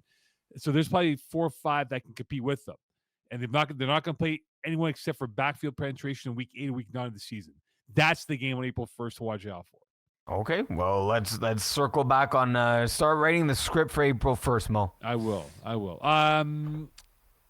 So in that case, who is the second best team in 4A? I mean, right now, Yeah. it's I mean, it's way too early to ask the question, right? Because it's, to me, it's not balls deep, it's not trap stars, it's not backfield penetration. I'm leaning towards West Island boys, but I say it's too early to tell because they've just played 3 games on their schedule, right? And they took a kind of strange loss to LBB. What was it, week 1? So, Idaho Ute Pimps 2-2. We're, after an 0-2 start, we're starting to hit stride, but I'm not ready to call us the second best team in the division. I don't understand Bet Boost Ballers 2-3. I like. So we'll bring that question now. It might be them. What have they underachieved then? Bet Boost Ballers. I can't give you a good answer. You've got me baffled. Like, is it their? I just don't know. 177 points for in 5 games. You should be 4-1, like 3-2 at worst. But I don't know. Defensively, they're like maniacs out there. But sure, giving up 144 games in the 5 games is a lot, right? What is that? 28 points a game. Right. It's a lot, but it's, with a high-powered offense like theirs, maybe they're playing too many run-and-gun style games, and it's going to catch up to them in 1 or 2. It's not a safe way to play, but maybe that's why. Well, look, I'll say this, though, about Bet Boost Ballers. I scorekept the game against Born in the 80s yesterday. Yeah. They sort of play down to competition and play up to the competition. And I just think that now, with the way it was, like, they lost close one to backfield penetration week 1. But I think that they've lost a couple games by 2 points or less. They could easily be a 4-1 team right now than being 2-3. I think they're getting back into flow now. I think that they found a good flow with Faulkner quarterback and that core group that they have in place as pass catchers. They could put up easily 40 points a game. And I think the defense can lock up with the best of them. And I think they're going to find their mojo going towards the last half of their schedule. Yeah, that's a team that, going back to your previous question, they could be the second best team, in 5 weeks from now. So look out for in that them. case, Born in the 80s, they've lost 2 in a row. Is reality starting to set in for them that they're now more of a middle of pack team, or have they found the right division to compete in as well? That was me who added that part. I know. Because for the viewers, pull the curtain a bit. But if you heard Mo stutter there for a second, look, you're saying reality might be starting to kick in. I'm thinking this is the right division for them to compete in, right? Some games they're going to be, a little more out of it. like this past one against Bet Boost Ballers. But, in speaking with David De Andrade, that wasn't their best game, right? That said, he still said, even with our best game, it's still a game that comes down to converts. And I'm not sure if we win that battle, right? Because they, Bet BBB, Bet Boost Ballers in this case, were hitting their converts as well. Yeah. So that's a team when they're hitting their converts, like we were just talking about them, the offense is scary, and it could put teams away early and often. And then whether it's Born in the 80s or any other team, and if you're coming from behind and trying to put up 16 points in 2 possessions and get a stop and do it all within a clock that's chewing down, it gets the defense tired, the offense tired, because you're running a hurry up offense at that point. But again, all to say, I think this is exactly where Born in the 80s is. The offense, the receiving core is there for Dave. He's got to take that next step. Quarterback is a very difficult position to play. We say it all the time, but you go into increments. Like he's definitely capable from his past 2-3 years of throwing. He's no longer a Division 5 quarterback. So when you take that first step in Division 4, like he is, that first crack at it is always difficult. So maybe it's next winter in Division 4 where he's gonna see the 55 touchdowns to 7 interception type of performance, because he's used to the speed of the game and all. But I wouldn't count them out just yet. I'd put them at ending with potentially a 6-4 record, but a lot of it basically comes down to the quarterback position, because he has the weapons around him to perform very well. Well, as you can see, I've moved my spot here because my Exactly. I Hold bought up you some here time. as I get my power up here. The power cord is not too close to where I am. We should be good now. So not just offensively, right, but defensively, of course, adding Sanders is huge in Division 4. There's not many big guys like him. I mean, Les Otaries Extreme have like two guys like Sanders. But like JD Joly, is he on the roster or he just subbed in for 2 games? Because that's another big body piece that really rounds out the defense very well. You have the speed of Craig Browning, the smarts of Dave on defense, and then you have the size and athletic ability of Sanders and JD. Like, you need your guys to show up too, right? So that's part of it as well. Jeremy Francard, a very good rusher too. I'll say this: Dave DeAndrade should not be throwing 40 balls a game. No, but if the game dictates it, like I'm sure it did, then I threw 40 balls the other night against There's a difference, though. There's a difference, though. He's not a 40-pitch guy. He's a guy that if you put him in 20 to 30 range, he will be much more effective than throwing 40 passes. I mean, I get what you're saying, but sometimes the game situation dictates that. It's right? like Brock Purdy. He threw for 38 passes. That was the highest he threw in a game in his 2 years in the NFL. He's not, I'm not saying David DeAndre is Brock Purdy, but you have to get him in a better ratio to be successful, and they weren't successful that they had. The difference there is there's no running game like there is in the NFL. Come on, Mo. Anyway, you can't just hand it. I mean, you could have just handed off to a running back, but you don't want to be doing that every second play. All right, on to 4B. I looked at it before. I know we've spoken about them before, Eggs. How many teams are better than X-Men right now in 4B? I mean, Le Renard Vif have their number, right? Yep. With a finals win in a regular season, not demolishing, but they beat them. They beat them handedly. So definitely LRV. So that's one. I don't think the Penetrators are better than them. I don't think Ball Don't Lie. Penetrators, I think they lost this week. Yep. I don't think Ball Don't Lie is better than them. I like what Killer Rays could do if these two teams met in a matchup. Two organized and athletic teams. X-Men probably being a bit more athletic, but Killer Rays have implemented a very good offensive system. Yeah, it's probably just LRV because just I think Killer Ray's X-Men is pretty even. I'm not ready to say they're better. I'm not ready to say they're worse. I just LRV for me is the only team that's better than X-Men. Yeah, look, I think for X-Men now, they will have an easier run towards the end of the season. They'll get Ball Don't Lie and Killer Rays in the final two games, which could tell us a whole lot about the Migs. But I think now, um, uh, the Renault Vif, no question, best team in this division. There's no ifs or buts about that in 4B. Yeah. Killer Rays, I think, are up there in that conversation. Penetrators had a glitch against Fourth and Schlong. So I think they're probably 4-5, and that's where they are right now in the standings. Is that 4-5? So Mm. that's where I have them right now, and I think they can improve. They can get up to 3-2, but I don't know if they can beat Le Renard Vif. It's sort of like they're the Mahomes to their 49ers. Right. Yeah. Yeah. That's what I see in that sense with them moving forward here. Look, we got a big one this week. Team Sexy against Ball Don't Lie. Both teams wear pink, and that's the common thing we have between them in terms of uniform aesthetics. But both teams right now are in the top tier of the division. Team Sexy's at 2-2. Ball Don't Lie is at 3-1. So our game separates pretty much from 3-9 from where they are.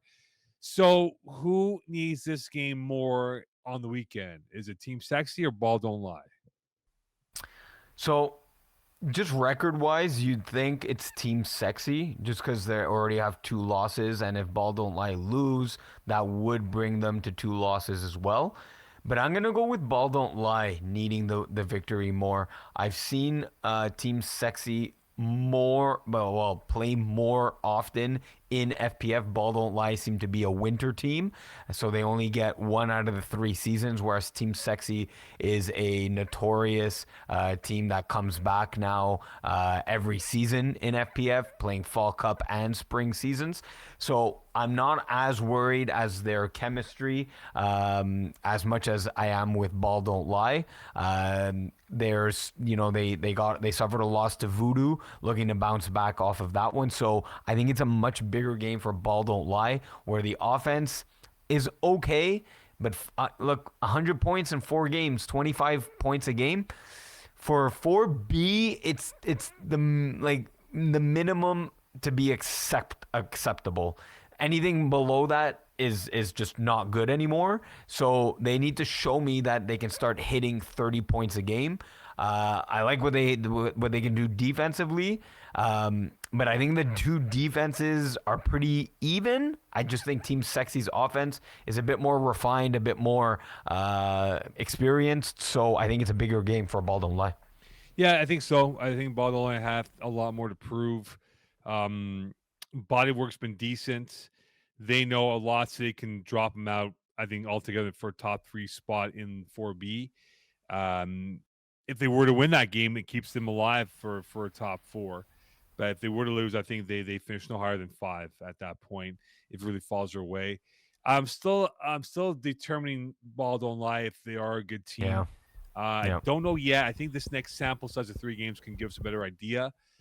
Team Sexy, you're absolutely right. They have played so many seasons now that they're so much better from where they were, say, in the return of COVID in 2022 to where they are today.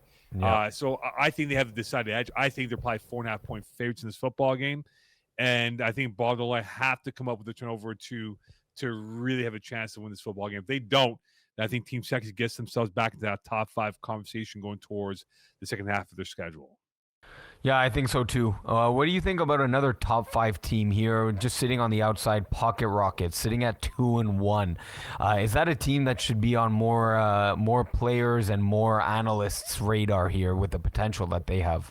Yeah, I'm intrigued by them because, JF Marquis, we know very well in the higher divisions, has had a good quarterback season so far, 14 TDs, 2 INTs, almost 500 yards passes. Simon Dumas, decent receiver. These are guys that he's played with, and of course, you know him very well.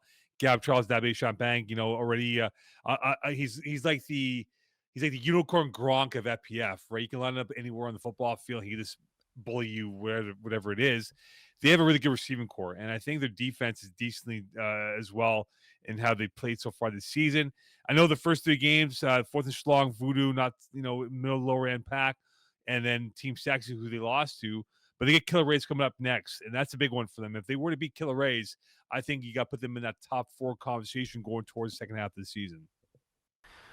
Definitely. The thing with their game against Killer Rays, they're going to need to stop them 3 times, if not at least 2 times on defense.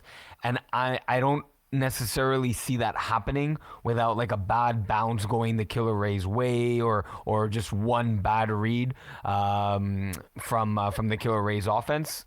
That's a really tough offense to stop. And getting 3 stops out of the Pocket Rocket defense is a lot to ask for, but that's what they would need in order to guarantee themselves a victory over Killer Rays. If not, it would be a game that comes down to converts.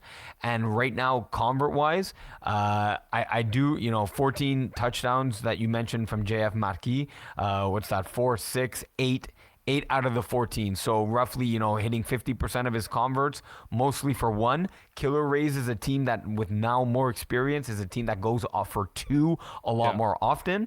And therefore, Killer Rays are the definite favorites in there. So if you are not getting 3 stops, you need to win on converts, and you got to be hitting your 2s.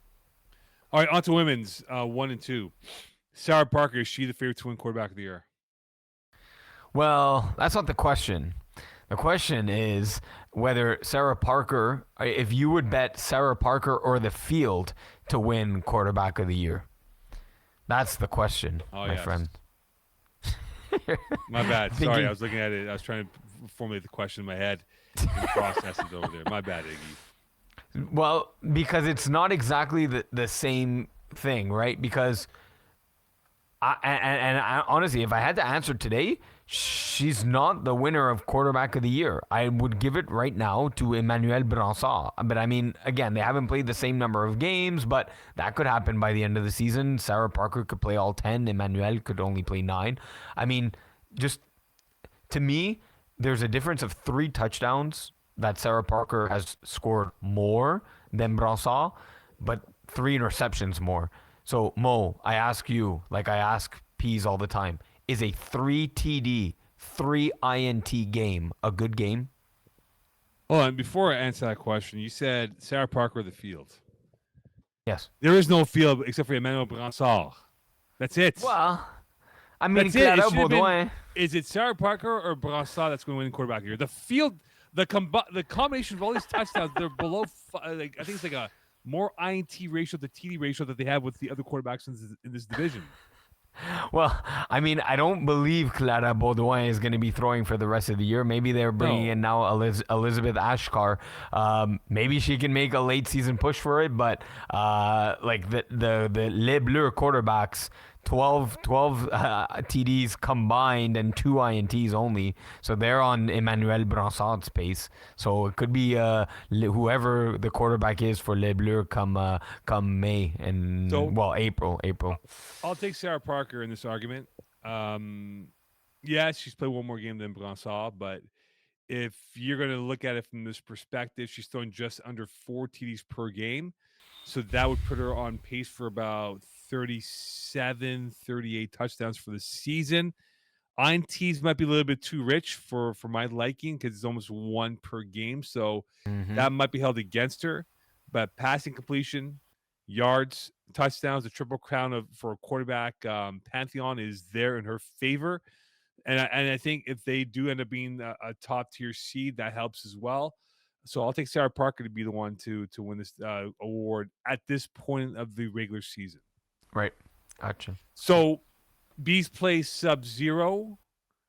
A lot of history with these 2 teams, right? The Bees beat them in the tournament last week, and it appeared Mola Cass was the one that was throwing for them, and they kept the last game close, losing 14-6. So do the Bees have a chance to sting Sub-Zero on the weekend? I mean, it would be a great upset. I saw that in the tournament that they won, but I'm like, oh, but who's the quarterback? And then I see Maud Lacasse in the picture. I'm like, maybe it was her. I mean, but then you look at that last performance, 14-6. That's a hell of a defensive performance to hold Sarah Parker to 14 points with this star-studded Sub-Zero offense. I mean, can they do it again? I mean, they know Sarah Parker's tendencies and what she likes to attack. So I think there's a 12.5% chance that the Bees can pull off the upset here because their quarterback situation is a bit of a question mark to me. They've had, Sofia Persuti only play one game. I'm not sure who the other quarterbacks were. Clarence Michaud, actually, now that I see properly. So is she the full-time quarterback for this team? If it's her, not putting up great stats, only 3 TDs in the 3 games so far, would be a tougher challenge. But I like what this Bees defense has been able to do, not only to Sarah Parker, but other quarterbacks in this division. That Bees defense, I score kept some of their games. It's serious. So if they can limit Sarah Parker to another 14 points, there's a chance. I'm going to go with 12.5% chance that they can pull off the upset. You nuts. Sub-Zero's going to wreck them. 12.5%. They're getting into a groove. There's no way that the Bees are going to get them down to 1-score game. None. I think Sarah Parker's going to come out there and be surgically magical with her right hand, slicing, opening up the hearts of the Bees and taking away any honey that they're looking for on that game. I think the Bees don't have the firepower to match up with the horsepower of the Sub-Zero attack, and their defensive skills that Sub-Zero has so far is far superior. I don't see how they can lose this game, let alone keep this game competitive. If the Bees were to be competitive, it's because Sarah Parker threw 3 INTs that went for pick 6. And it's possible. And it's possible that defense of the Bees is hungry and looking to score for that offense that has trouble moving the ball. That Bees defense, led by Victoria Di Loretto, will come on the show one night. I swear it will happen. She's a unicorn. She's a unicorn. That's all we know about her. We've heard about her, but we have not seen her yet on the show. But she's very dangerous with the ball in her hands. 12.5% chance. All right, Les Bleus. What do you think about them? The slow start to the season. Is it scheduling? Are they sort of sleeping giant at this point of the regular season? I mean, we know their pedigree, right? They're the reigning champs in Women's 1 from last year's FPF season. It's just that sleeping giant is my feeling with this team, right? Even in the absence of I believe their full-time quarterback. I don't know if Elizabeth Ashkar is going to be taking over full-time. They're still, at 2-1, putting up 80 points in 3 games. It's just there's a lot of weapons on this team, right? Mathilde Renaud already with 3 TDs. Emma Racine looking better than ever coming off her knee injury. She has 3 touchdowns as well. Émilie Papillon of also playing in women's too. She's a very good receiver. Erica Bastien, Abigail Perrault. Not to mention defensively names like Elodie Simoneau. So definitely star-studded roster as it comes in Women's 1. And I just really want to see them get some more games under their belt in FPF and just to see how good this team really is, because I think they're right behind Sub-Zero. I have no issues at all for Les Bleus. I think they're going to be fine. They played only 3 games. Essentially since January 6th. So that means they've played 3 games in 40 days. So they've played 3 in 40 days. That means they're at a 1 game for 13-day peak. So now they're going to hit the thick of their schedule as of February 7th and beyond. I knew it was coming. The thick and fast, baby. Thick and fast right here. But they get Vortex, which should be a win for them. Blue Put will be a tough one for them. They get Vortex again. Brutes. They could easily be a 5-win team before they play Sub-Zero on March 27th. If not, I have no problems at all. I think they're going to be fine. Emma Racine is my favorite flag football player. Her and Mo Lacastre are 1 in 1A in my books. I don't hide that feeling about them because I think they're both fabulous players. I think Emma Racine will definitely change the look of this composition for this team, and they are going to be much more dynamic now compared to where they were when I saw them play on January 6th and opening night. They didn't have the same cachet, but now going through the gauntlet of games that they've done, whether it's here or elsewhere, they're going to be fun. I think they'll be in the finals by the time we hit that point in late April, early May. Okay, all right. We'll move over to women's two, Mo. Yes, sir. Yes, we're moving on to women's two here, and Wolfpack. What do you make about Wolfpack and their win-loss in consecutive weeks? And could they beat Fit Squad this week to go 3-3? And where will this team end up in the standings at the end of the day, Eggs? Yeah, they've been, like you're saying, alternating wins and losses here to start the season. I really like the offense of this team, like I've mentioned in past seasons. The trifecta of Karianne Auger with Camille Dumas at quarterback and Maryse Paquette, I believe at snapper, one of the elite and premier snappers in all of the women's game. It's just I don't know what it is. Sometimes that maybe it's the defense, letting up 110 points so far, not getting the timely stops. I praise the offense, but then they put up 0 points against Wildcats, a team that they've faced off a lot more in the fall seasons, probably 2 or 3 times, with a limited number of teams that sign up in the fall season. I don't know. You get those random games where they pitch a shutout, right? Shutout offensively, so in the bad sense. I don't know. I like the team. I like when they're.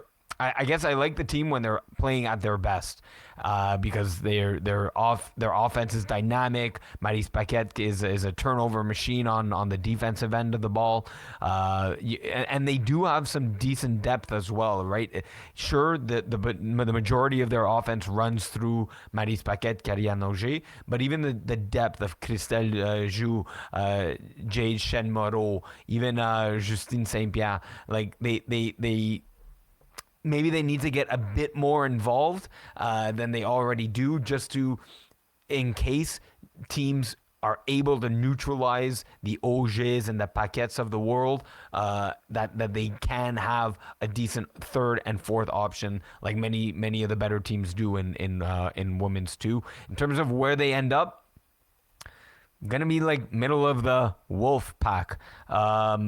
Probably 5-5. I mean, playing worse over there, I see. Yeah, but just a little bit. I kind of see this team alternating their wins and losses all the way throughout their regular season.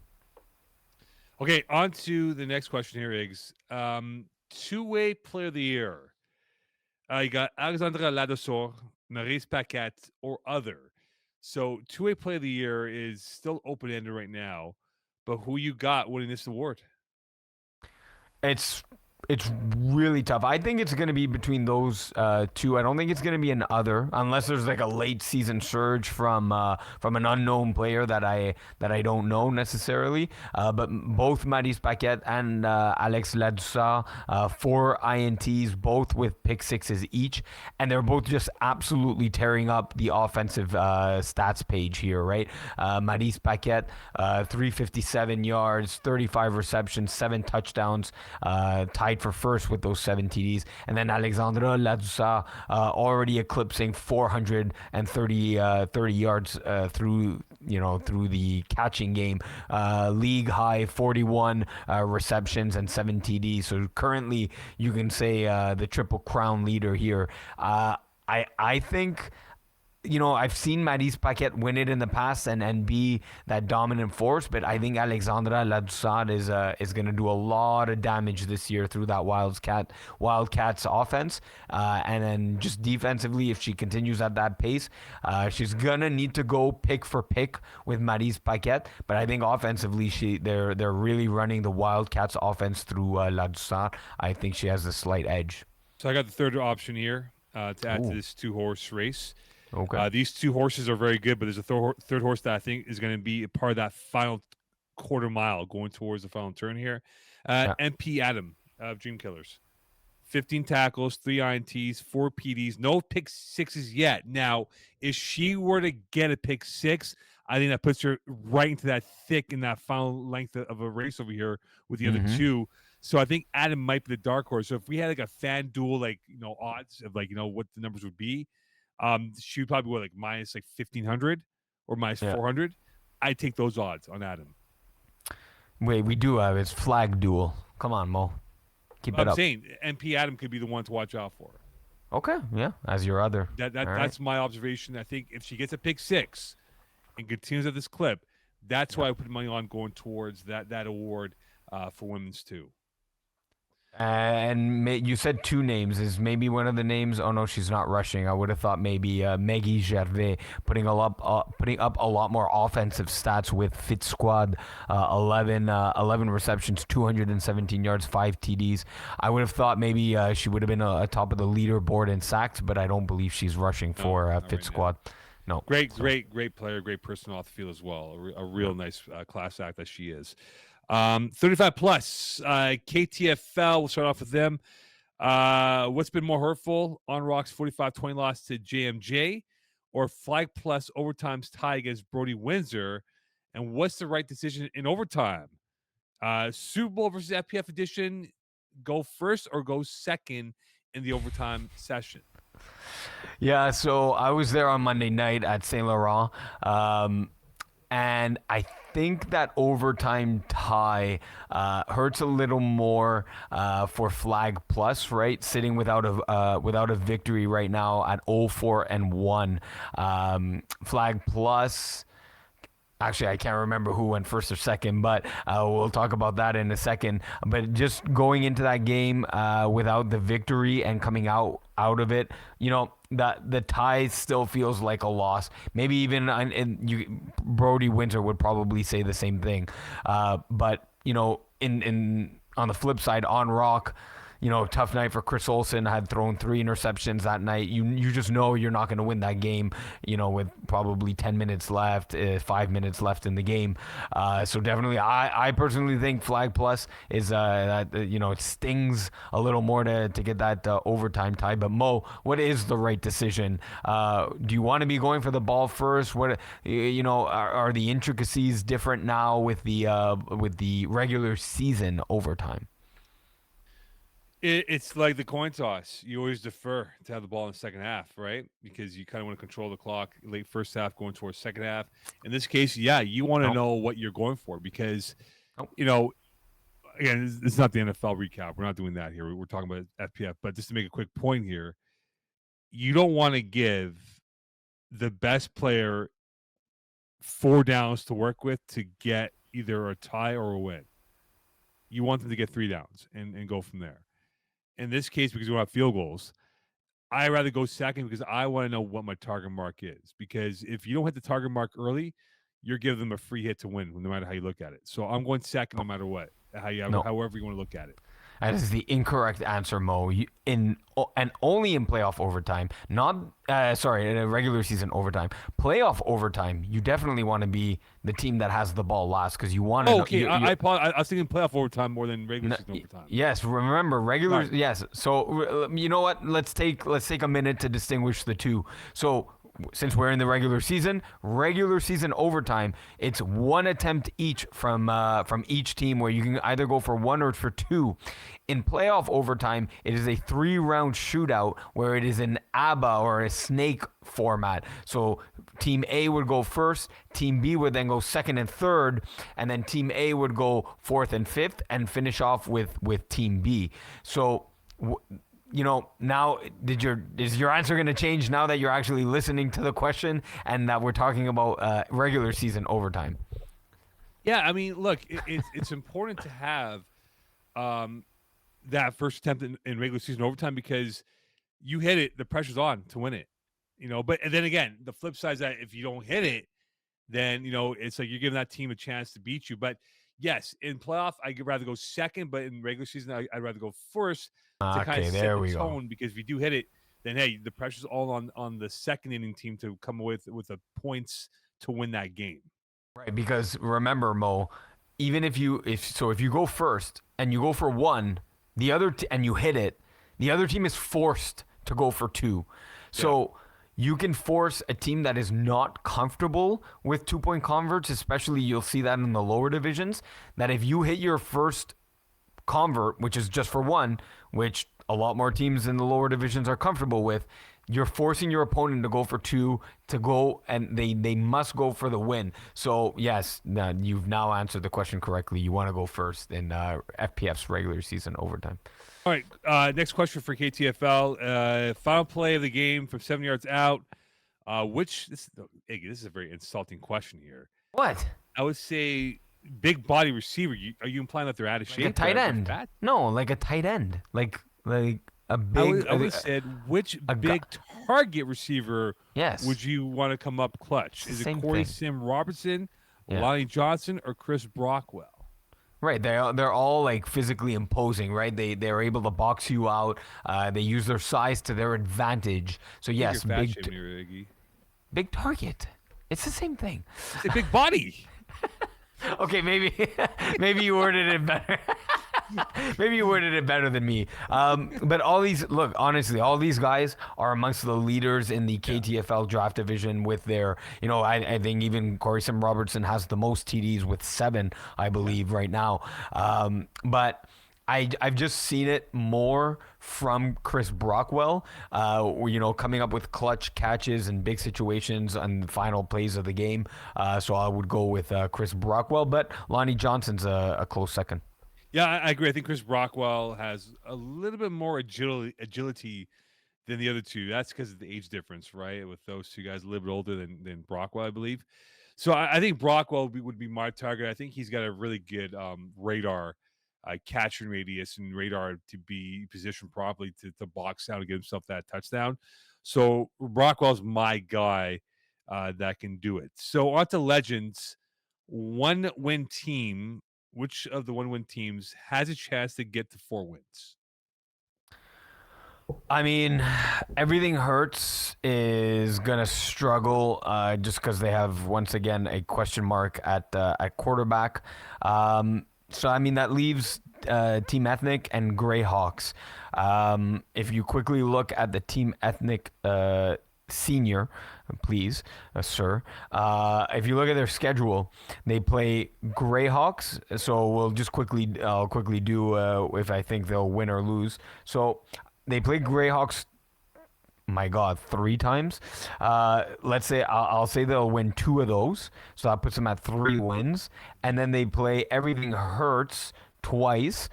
I'd like to say they win both. So already they're at 5 wins. So definitely think Team Ethnic Senior can get there. And then if I think Greyhawks are going to lose 2 of the 3 matchups against Team Ethnic, that puts them at 2 wins. They then face Bearskins only one more time. In their previous matchup, a 25-13 loss. I don't see them coming up with a win there. So they're still at 2 wins. And then play Everything Hurts twice, where I think they can go 2-0. So I think they can hit exactly 4 wins on the season. So both Team Ethnic Senior and Greyhawks for me. I don't know if you think the same or differently. I agree with you on that. I think that's the target that you have to look at. But it's still, I'm not saying it's done yet, but I think we will get a clear picture by early March and how this plays out for this division. I think right now still in the unknown stages in mid-February, but I think in the next couple weeks, I think we'll start seeing separation and start seeing more clarity on who can get to that 4-win plateau as well. So look, Iggs, touchdowns right now in the top 5. You got David Richter, Greyhawks at 5. You got Justin Ania at 4, Shane Williams at 4, Kenton Lowe at 4, Chris Brockwell at 3, and Kenton Lowe at 3, I beg your pardon. Ania, Williams, Lowe, Brockwell all play for the same team, but yet none of them are in first place. So will one of them end up having the most touchdowns, or will they cancel each other out that no one really jumps up to the number 1 spot at the end of the day? Right. And then on top of that, which of those 4 do you think is going to be the most likely to get the number 1 rank in terms of TDs? Shane Williams.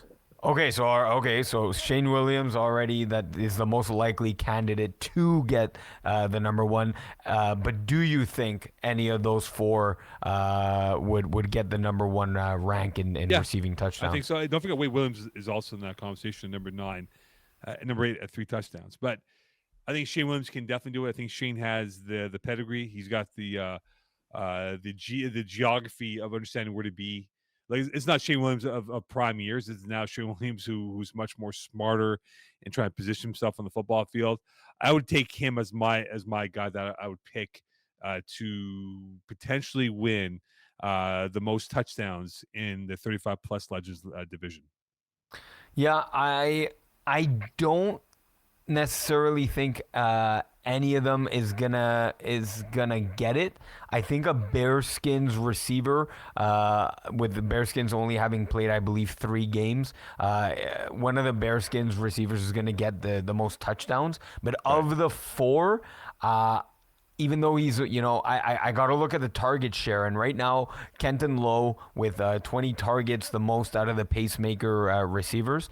Jason Rossi really likes, I score kept their game last night. Really likes what he can get out of Kenton Lowe.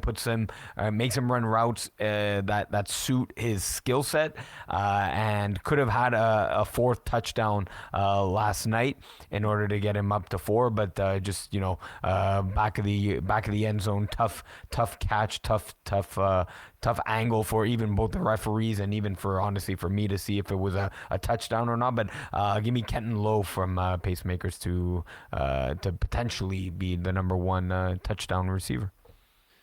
Okay, then. That'll do for us here for calling the Audible.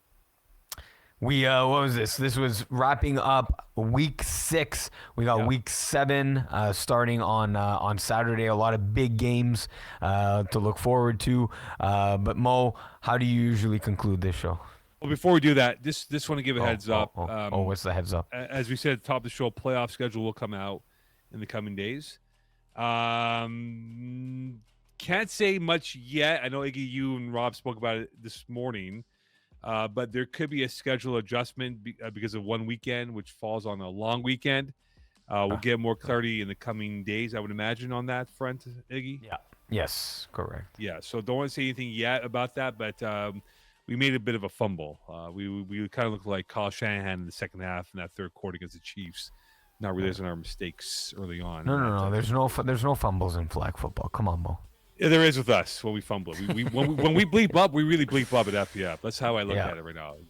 We bleep up big, we go home. But no, we'll let everyone know in the coming days for sure about that situation at hand. Not a big one, but something we have to readjust moving forward here. But again, most importantly though, please check your player rosters to see if you have at least 5 games or more. You need 5 games to be playoff eligible. So if you see there's a discrepancy with what you have with your roster, let us know. We can investigate if we can to look back on it. And just ask us, right, to be clear about, hey, we're looking for this player to make sure that he or she has 5 games. If not, we'll do our best to find out. If we have a conclusion, great. If not, then it is what it is at that point. That's it. That's all. All right, magic words, please. I don't do that thing, Mo, where you give me magic words to say. Good night, San Francisco 49ers. You now have the second longest Super Bowl losing streak, active Super Bowl losing streak. Good night.